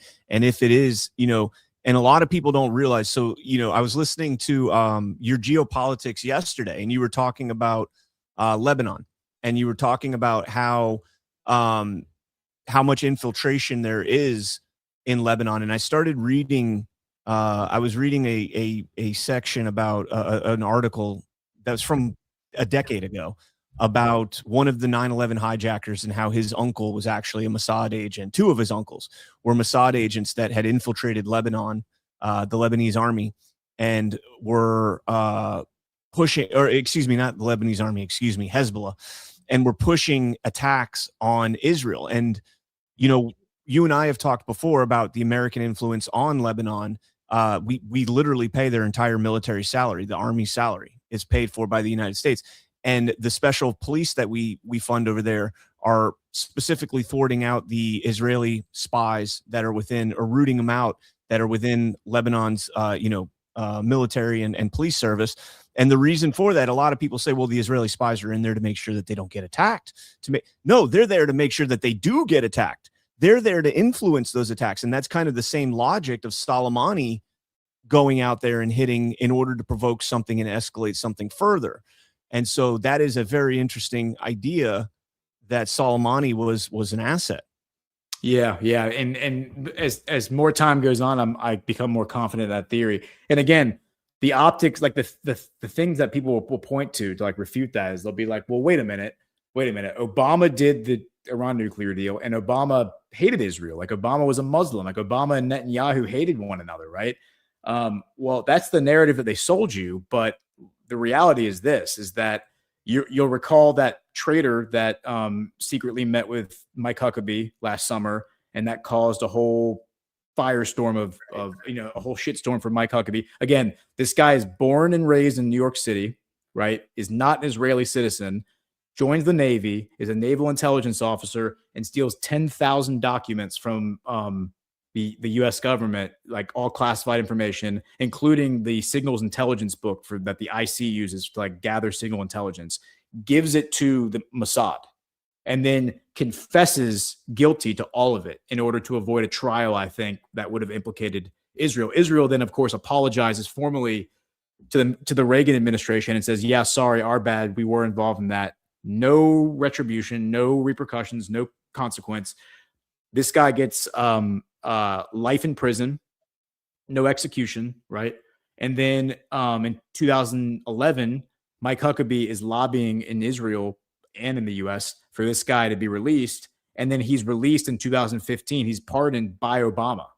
Okay. Now, this gets blamed on Trump, and that's what the narrative is online, is that Trump is the one who pardoned this guy. That's not what happened. This guy gets pardoned, and as part of his pardoning was that he had a 5-year probation period where he couldn't leave the United States. That would then be reviewed by the Justice.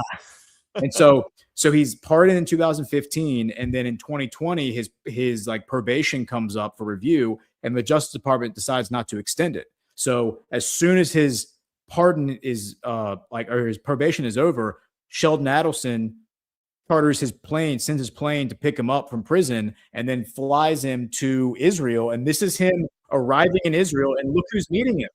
Look who's meeting him. That's Netanyahu right there. And then look what he does when he gets off the plane. Again, this guy was not an Israeli citizen. He was given Israeli citizenship while he was sitting in prison. But this guy's an American citizen who did this. And then he was given Israeli. And of course, he's called Trump a scumbag so many times, which is like how you know Trump wasn't the one who pardoned him. Is he's public. He immediately started saying Trump's a scumbag. Remember when Biden stole the election from Trump, it was Netanyahu. He was the first person. And Trump says he'll never forget that Netanyahu was the first one who called Biden and congratulated him for defeating Trump. And then Pollard goes out and is like, Trump's a scumbag. Trump's a scumbag. Here he is a month ago saying that Trump's a scumbag. He's a traitor just for even meeting with Tucker Carlson, because Tucker Carlson is a agent of Qatar or whatever. So again, like, Yeah, but they're all saying that now, to be fair. yeah, yes. Well, so it's like this is all evidence that the official narrative that we've been told just isn't. Like, why would Obama do Netanyahu this favor? Like, why would Obama do Israel this favor if he's a secret Muslim who hates Israel, right? And then you consider the fact that ISIS was created under Obama with the help of Israel, Mossad, and that it's never attacked Israel. It's very clear ISIS is like an Israeli proxy. Agreed with that. Why is Adelson flying him back over there? Well, because I mean, Adelson is you know, he is who he is, man. Like Adelson was. Yeah, he's Israel first. I mean, I think he's Israel first. However, I do question if Adelson is the one who got the charges brought against Netanyahu in 2019, because one of the charges, Sheldon Adelson is like the Roger Ailes of Israel. Like, he's like the big right-wing media figure. Media guy, yeah. Yeah, and so one of the charges I think it's from 2015, there was a recording that was made of Netanyahu meeting with Sheldon Adelson's counterpart. Like, he was the big left-wing media billionaire.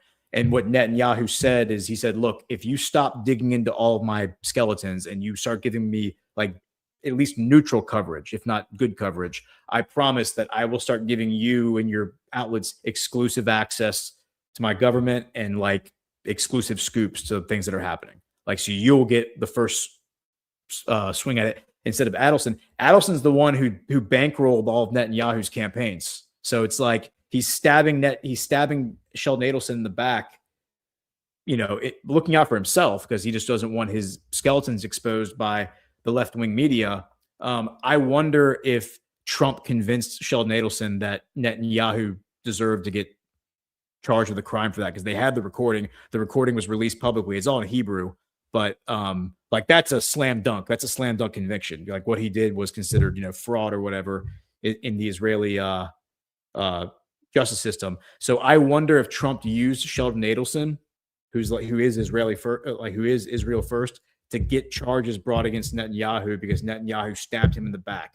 That doesn't mean that Sheldon Adelson isn't going to play nice with Netanyahu in public, because Netanyahu is a powerful figure and Sheldon Adelson is a powerful figure, right? So that's just a theory of mine, though. I don't know if that's true. I'm trying to figure out. Falling out. The public falling out.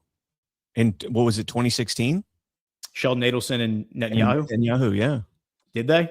Yeah, they had a public. Let me see if I can find that real quick. Yeah, see if you can find that. My guess is that it's related to that recording, because that recording was very damning. It was basically Netanyahu saying, I'm going to give you all of the stories from the government so everyone will read your newspaper as opposed to Adelson's newspaper. And that would basically, that would put Adelson not out of business, but it would severely damage his companies, right? So yeah, it says tensions emerged later, primarily in 2017, tied to Israel's Case 2000 corruption probe.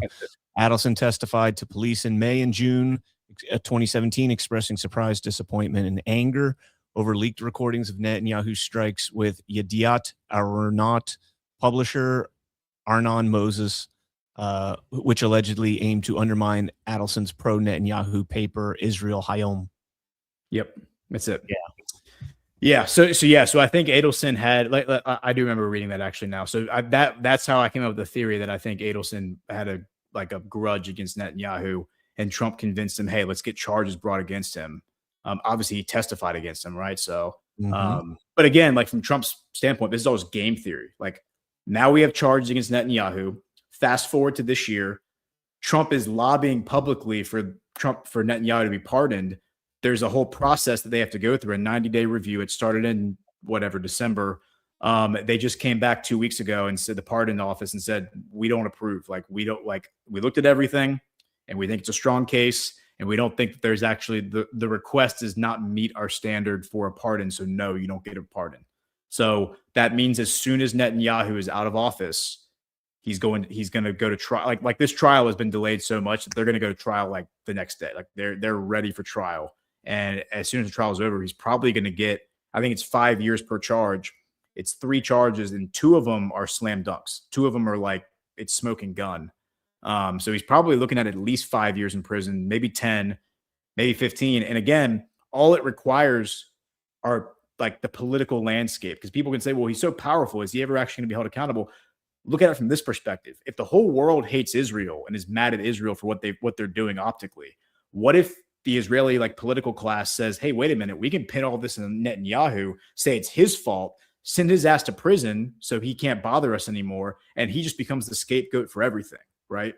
Like that's what I think is like Netanyahu is realistically looking at. And so he has a election in October. That's the next scheduled election in Israel. And again, what he has to do is not only does the Likud party have to win the most seats. That's the first step.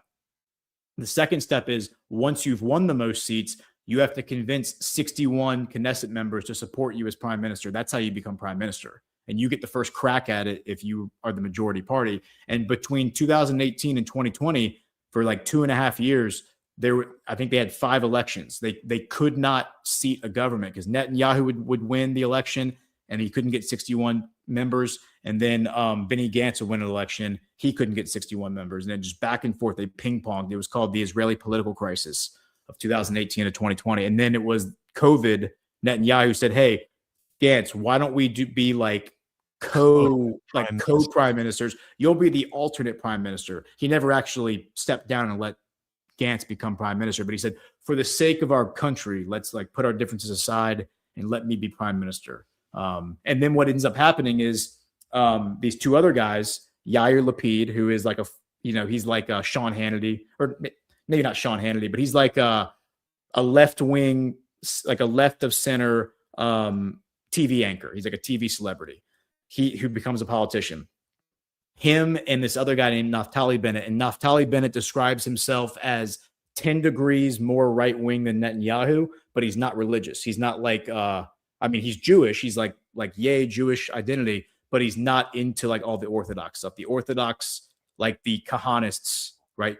Itamar Ben-Gvir do not support him because he doesn't buy into all the religious radicalism as it relates to politics. He still wants greater Israel and he still wants a war with Iran. He still wants all that stuff. He just doesn't lean on like the religious element. He's more of a secularist. He wants to be like a secular uniter. The 2 of them in 2022 convinced the Knesset to abandon Netanyahu. They hold a new election and then they run as co-prime ministers and they win.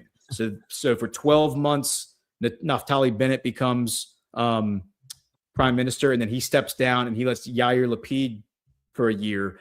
But a few months into Yair Lapid's term, Netanyahu convinces the Knesset to abandon support. So he only ends up serving about 6 months. And then that's when Netanyahu goes and cuts a deal with the devil. And he goes to Ben-Gvir and Smotrich and he says, look, I need your support. Like I need the support of all the ultra-Orthodox, all the the 20%, the crazies, like the people who are the most hardcore zealots. Most of them are not even allowed to serve in the Knesset, but the ones that are, I need your support. And we're going to hold a new election. And he ends up winning. And the agreement was that he was going to alter the law to say the 1994 law to say that if Jewish supremacy is part of your worldview, but it's a religious perspective and not a political one, then you can serve in the Knesset. So they all just say, oh yeah, like I'm a Jewish supremacist, but it's my religious beliefs. Yeah. So that's how like Itamar Ben-Gvir and Smotrich and all of them get in. And then the other part of the agreement is that Netanyahu has to bring all these guys into the most powerful positions in the government, which is the security cabinet. That's the national security minister, defense minister, foreign minister. That's Israel Katz. He's now the defense minister. He was the foreign minister. That's Smotrich. He's the finance minister. He's also holds some weird position at the defense ministry. And then Itamar Ben-Gvir is the national security minister, meaning he's in charge of all the police, not only in Israel, but also in the West Bank. Let's pause there just for 1 second. Yeah. I want to hit another sponsor real quick, and then we'll kind of get to contemporary so we can start wrapping up here. I know you have a hard stop, right?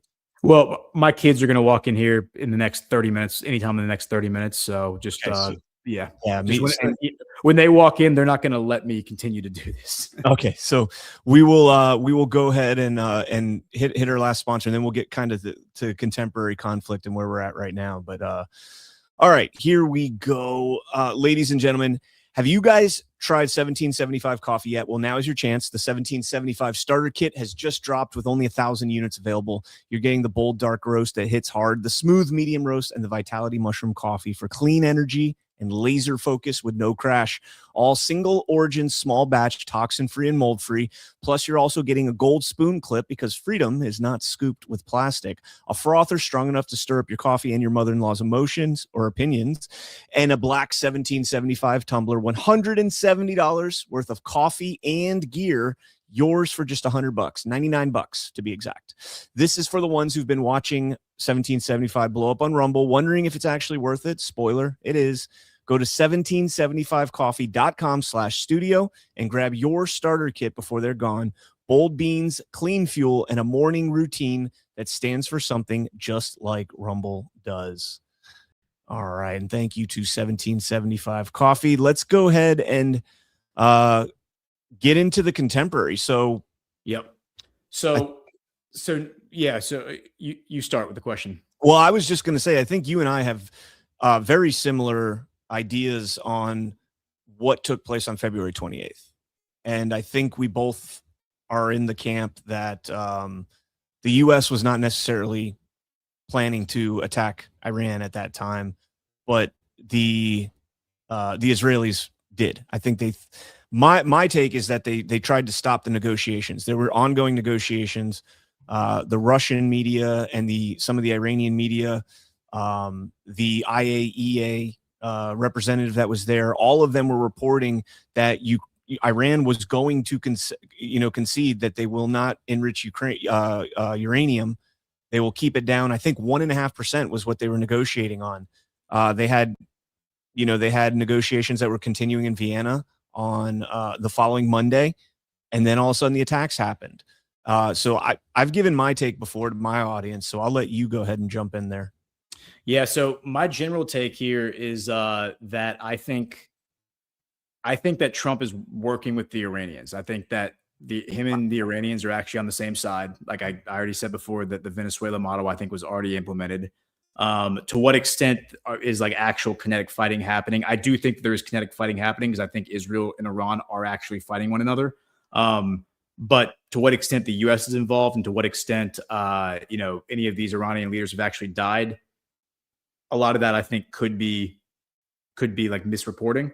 Mm-hmm. But all of that is predicated on the fact that if you go back to the 12-day war, like Trump did the hard stop. If you go listen to the Tucker Carlson interview with Joe Kent, what Joe Kent specifically says is he says, Israel went in and did that on their own, like the 12-day war. We understood before that they wanted to do it, but we knew that when we did Operation Midnight Hammer, that Israel was not going to let that stand. Like they were in the next 6 months, they were going to come back for round 2. We knew that was going to happen. Yep. And you'll remember that Netanyahu kept sending planes and Trump said they don't know what the fuck they're doing, right? He swore into the microphone and he was pissed because Israel was still dropping bombs even after Operation Midnight Hammer, and Trump had to demand Netanyahu to bring the planes back. Right. So in the meantime, Iran implements devolution. August 2nd, Ali Larijani, who is the secretary of the National Supreme Security Council. Was. Yeah. I mean, allegedly he's dead. I don't know if he actually is dead, but allegedly he's dead. But he announces that they're going to create this thing called the Defense Council. And this is something that they added to their constitution back in the 1980s when they were fighting Iraq, because they realized when they were fighting Saddam Hussein that Saddam Hussein might try to take out the leadership, and that would put them in a position where they would be headless. So they needed to have a way to devolve the powers of the military so that the lower level commanders could continue fighting Saddam Hussein and not, lose their ability. Like the command and control structure wouldn't collapse if they got decapitated. So they created this whole amendment to their constitution that hasn't been used. And then now they finally use it. And as Larijani explained, he said it removes the Ayatollah from the chain of command because the concern was that he would be killed. Right. I think that guy's been dead for a year or two. I think he's been gone for a while. Trump has been saying that the new guy hasn't been seen in weeks. Is he even still alive? The old guy hasn't been seen since the 12-day war. He's been, and there was even rumors back then of his cancer treatments. We now know for a fact that he had cancer, and that was the reason. He didn't mind being martyred. Hold that thought for 1 second. Alpha and I were talking about this, I think, on Daily on Thursday, and we were reading the battle damage assessment in the Mockingbird media, so take it with a grain of salt. But they were saying that while those strikes in Tehran were going on, that Mojtaba Khamenei was, at the palace with his entire family, and that his wife was killed and his teenage son was killed, and that's when he was injured. Again, and all the reporting on him being injured is all hearsay. Everybody, the ambassador to Cyprus was one of the first ones, which Cyprus is popping up a lot in the last couple of weeks. Cyprus is all over the place. You hear about, ships going to Cyprus, ambassador Cyprus saying Khamenei is alive, all this stuff. But that makes no sense. If this attack was ongoing, the last place you would ever have the Ayatollahs with his son, the heir, ultimately. And the Ayatollah's son, the last place that he would ever be, knowing that he's a target, is with his wife and his teenage son, his posterity, and so that made absolutely no sense. And, I remember, talking about the theory that it removes the Ayatollah. I think it was Arakchi that came out. It might've been Pezeshkian that came out and said, we have no control over the military. The military is completely rogue right now at this point. They did say that. Yeah. And so you're absolutely right. And by the way, Ali Larijani, when he was killed, which is very recent, like a week ago, the official story on how he died was that they were having a military parade, and they were revealing a new kind of missile called the Soleimani, or named like the Qassam or whatever Soleimani's first name is. It was named after Soleimani, the missile was. And so Larijani and his son, just like that story, we're going to walk beside the missile out in the open while Israel and the U.S. are purportedly bombing the shit out of everything. And then they were hit because like the satellites are like, oh, there they are. They're right there. There they are. Kill them. It's directed energy weapons and all sorts of shit. Yeah, just like, walk out in the open next to a big ass warhead. First of all, why are we having a military parade in the middle of a war?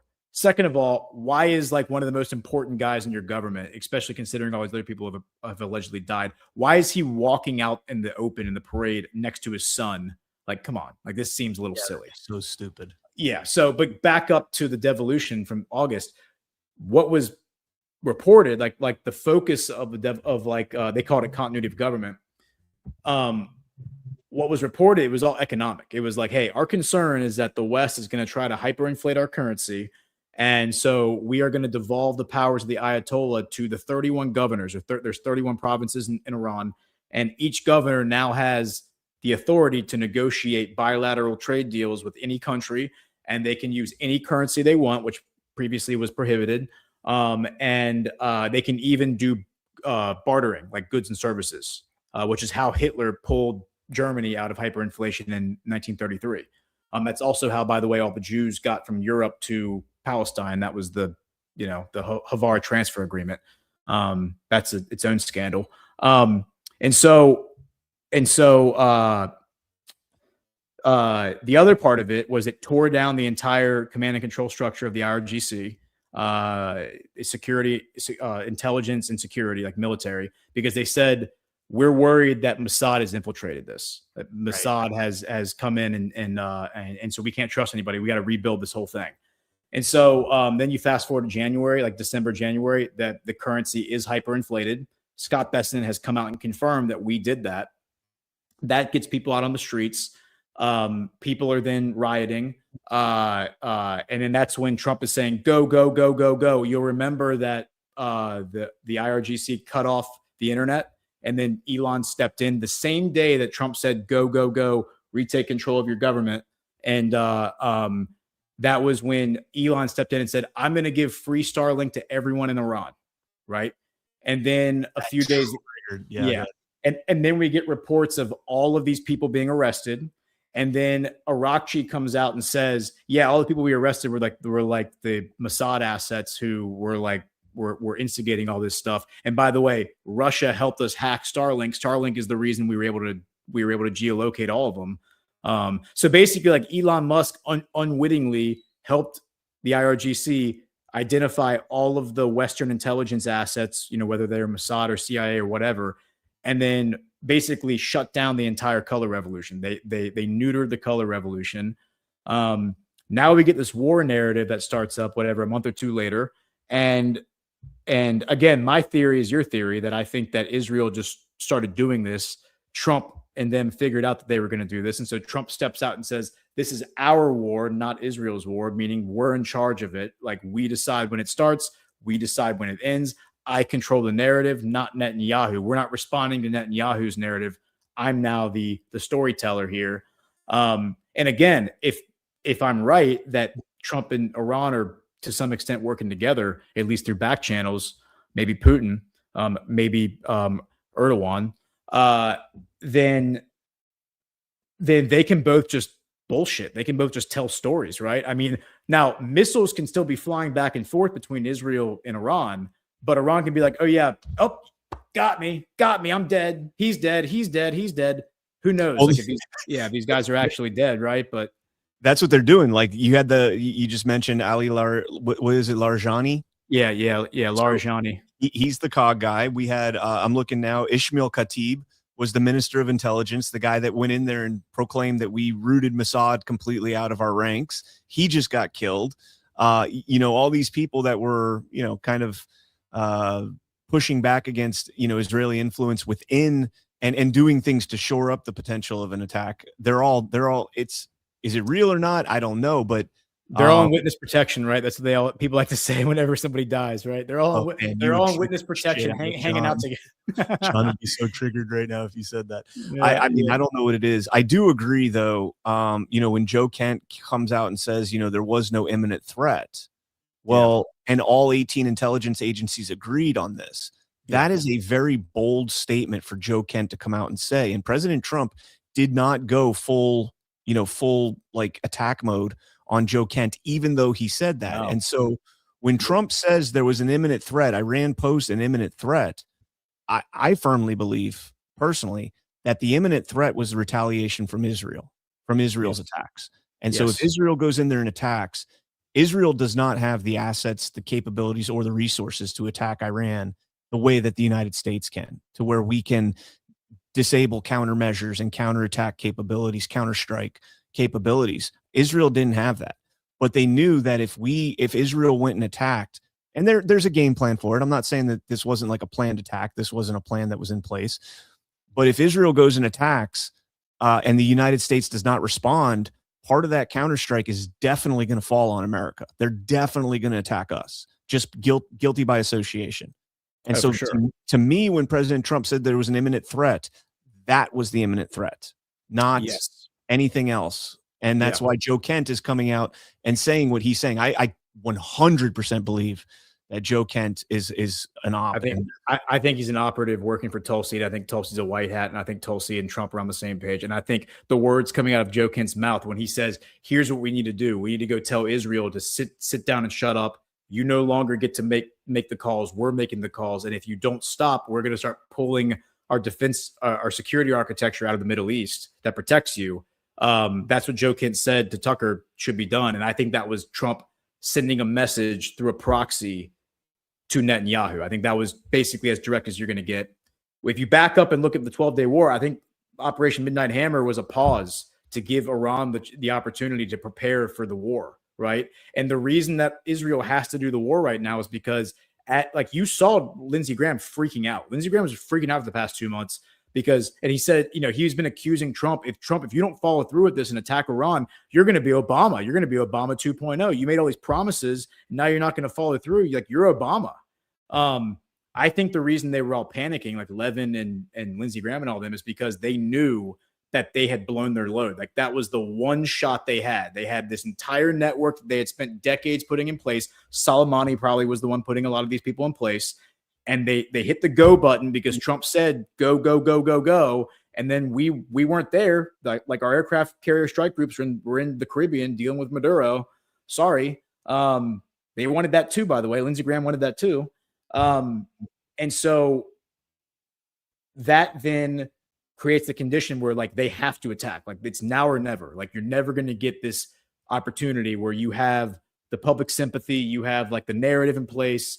This is your one chance to start a war with Iran, so we're going to do it. And then you consider the fact, like I said before, Netanyahu has Damocles' sword hanging over his head because as soon as he's out of office, he goes to prison potentially. Yep.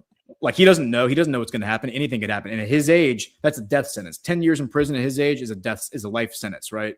So he has from now until October, I think, to win the public mandate to stay in office longer. And that public mandate comes from one of two outcomes. One, you either expand the borders of Israel, right, and prove that you are capable of doing so, or two, you win a strategic defeat against Iran.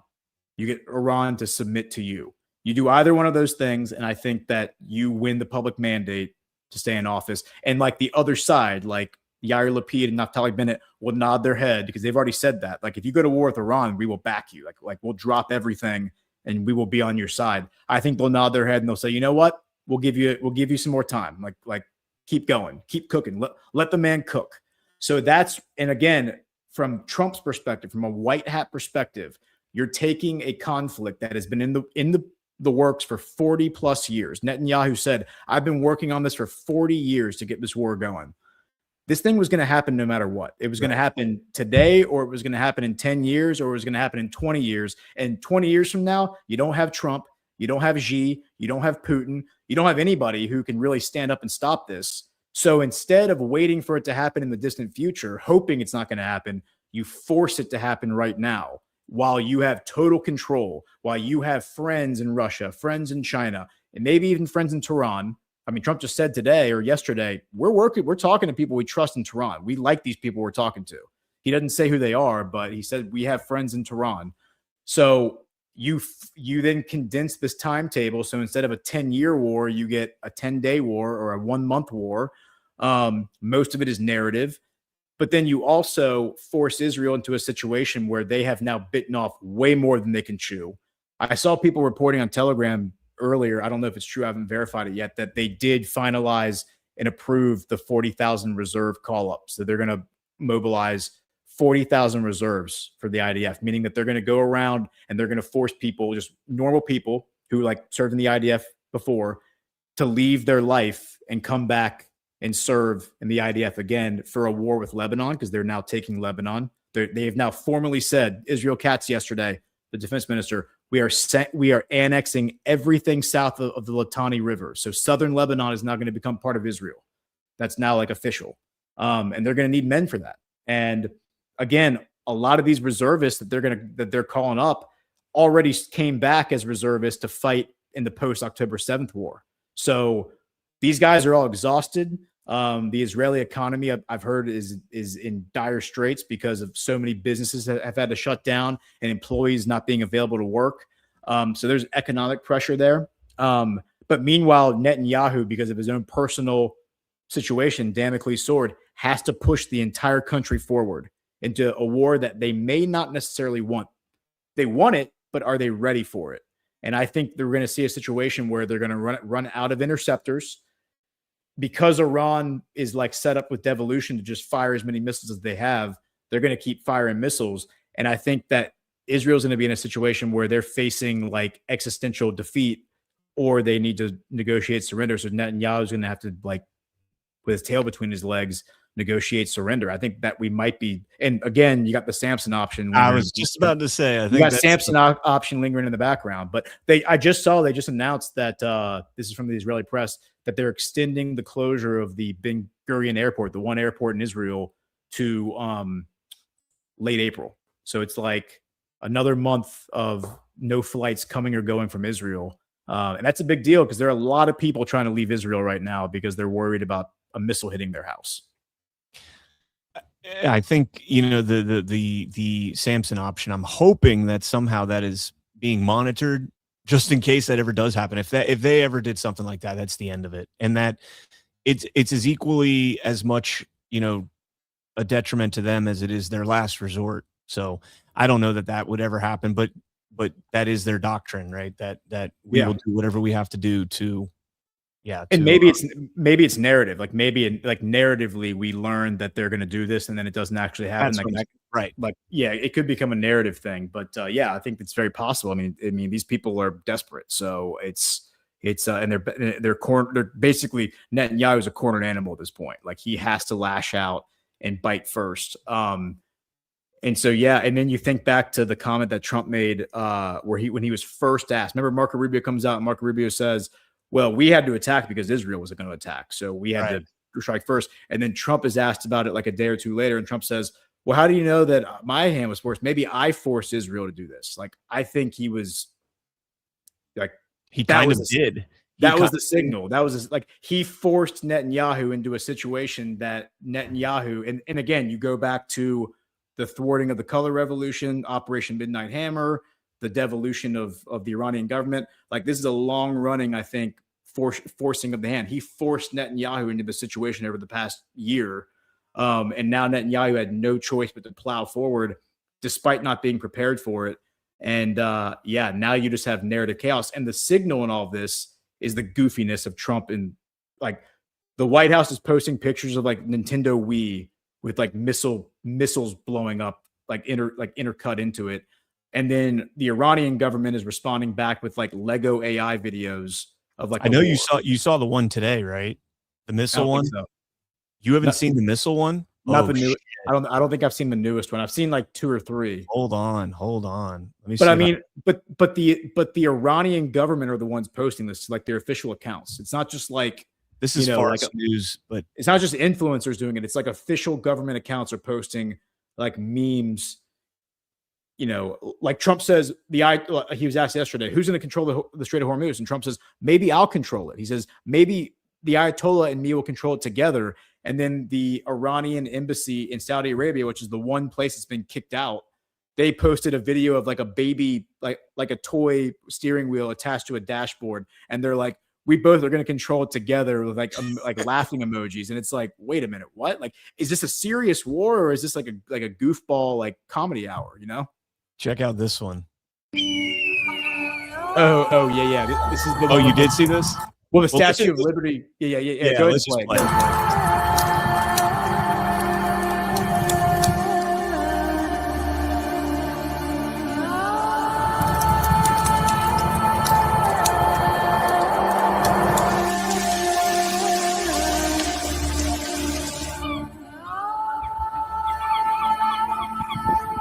Epstein Island.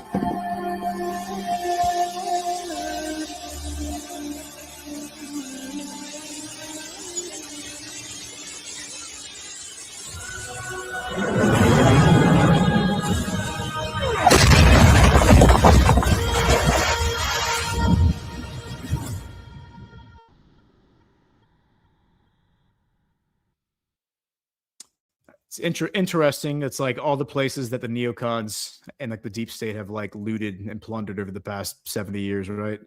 And then the fact that the symbolism there is really more focused on the ball head than it is like the Statue of Liberty, right?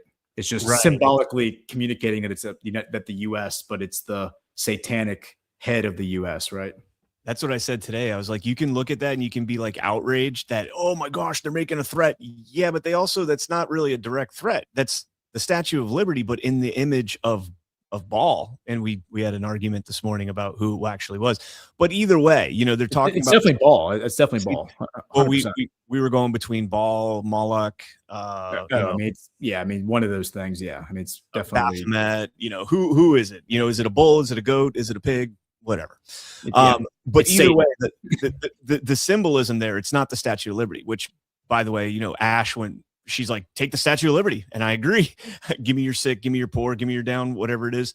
So it's really interesting. The one thing I do want to point out, and I think I said this on Daily or one of the other shows, but when you go back to the Joe Kent, and that Joe Kent is the guy that can resign peacefully from the administration, somebody that had a lot of respect, somebody that has a background and a reputation and everything else. And then he comes out and, I said this, that if you took that resignation letter and removed the I'm resigning part and just read the letter, it's like, okay, you gotta look at this letter and say, well, okay, on one hand, I'm pissed that Trump is going after Iran. On the other hand, something's going on here because his track record is completely and totally counterintuitive to everything that's going on right now. 20 years of peace, condemning the Iraq war, 40 years of 40 years, first president, 40 years with no new wars, all that stuff.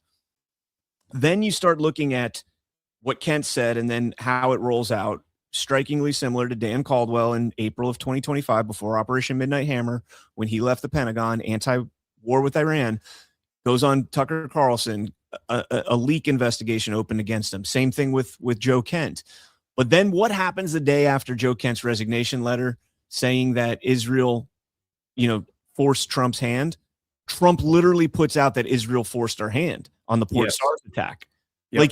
Because that was one of the things, like when I said this, Ghost, I said it on Saturday morning after reading all the stuff, all sides. I said, dude, Israel Leroy Jenkins this. They forced us into this. I said it that morning, and everybody's like, you're anti-Trump if you think that Trump's not strong enough to do his own thing, and like if he would let Israel control him and blah blah blah. And I'm like, you're not understanding. He had no choice when they did that. Yeah. They forced his hand. It's not like Netanyahu went to Trump and said, I'm attacking and you're going to come with me. And Trump was like, yes, Mr. Bibi. No, Bibi said, Trump woke up and the attack was underway. And Joe Kent put out a post the other day that said, watch for the pattern. He said, watch for the pattern. Trump will de-escalate. And as Trump de-escalates, Israel will attack. He's like, watch for it. And then it happened. It's like Trump is de-escalating right now. And Israel is, Netanyahu came out and said it. He said, we're going to keep bombing. So Joe Kent called it. Like he said, this is what's going to happen. Watch for the pattern. So I think you're 100% right. I think you're spot on. And I think that's what this is. It's like Saving Private, not Saving Private Ryan, Hunt for Red October. Turn into the path of the torpedo before it can arm itself, right? Yes. So the torpedo has not fully armed itself yet. We've turned into the path. We're going to take a little bit of damage because it's a torpedo, but the warhead isn't going to go off. So it's for the best. And that's how I see it. I see it playing out exactly like that. So I mean, who knows how quickly it resolves, but at the same time, it's forcing a conversation in America about the nature of the relationship between us and Israel, which is a critical conversation for America to have, not just politically, but like spiritually, like religiously, those are all conversations that we need to have. And they're not fun conversations, but they're necessary. Huge. All right, let's Ghost, let's go ahead and land it there. I know you got your kids coming here home soon. My wife will be coming home soon. Thomas Time 76, $1 for each of you. Thank you for the rant. Appreciate that. And let's go ahead and get on out of here. Ghost, thanks so much for joining me, man. We'll have to get you back as this thing continues to progress and see who was right in the end. yeah, man. Thanks for giving me the space. It's always nice to try to like explain all of this in one telling, because I'm always having to do it like fragmented. So it helps me organize it in my mind when I have to tell it all at once. I can reel you back in here. Yeah. Like on daily, when we got to compress it into 30 or 45 minutes, we got 2.5 hours here, and that's fun. I was telling people, I said, when you do geopolitics with Ghosts, you don't usually have somebody asking questions and I know. So I'll spend an hour talking about one story. It's like, that's right. And I can, the way it is. Yeah. Let me ask you just real quick before we end. How do you think this ends, and do you think we ever get disclosure of what really took place on the 28th? I think Trump will be vindicated. I think he needs to be. Trump needs to be vindicated on this, because there's just too many negative narratives around him at this moment. So like, what level of disclosure, like, we'll see. How do I think this ends? I think this ends with if Israel is going to exist, it needs to be a secular state. Like the whole Jewish Zionist thing has to end. The Jewish supremacist movement of Zionism has to be addressed, because it is too deeply basically everything they accuse Iran of being, they are. Like, they're like religious zealots who are like bloodthirsty, who are like trying to build an empire. That all needs to be addressed. So, and that may not be something that happens overnight. But I think it all needs to come to a head with like the whole world coming together for this. I think Putin's going to get involved. I said that to you like 2 years ago, or like however long ago it was, a year and a half ago, that I thought that Russia would be involved. And I still think Russia is going to get involved in this. I think the Ukraine-Iran wars are going to like cross over. I think we're going to have like a crossover moment where all of it's going to be resolved. Maybe not together, but it's all connected, you know? So.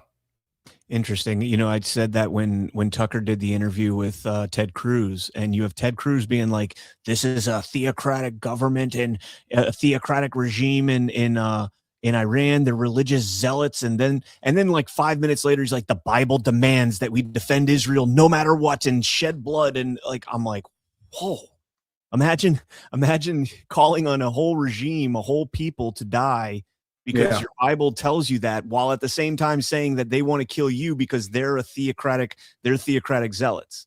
And it's like, holy shit. Like the height of hypocrisy. The height of hypocrisy. Yep. Oh, all right. Ghost, again, thanks for joining, brother. Really appreciate it, man. Yep, man. Thank you. Thank you, everybody. And we will see you later. All right.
Which never knew existed.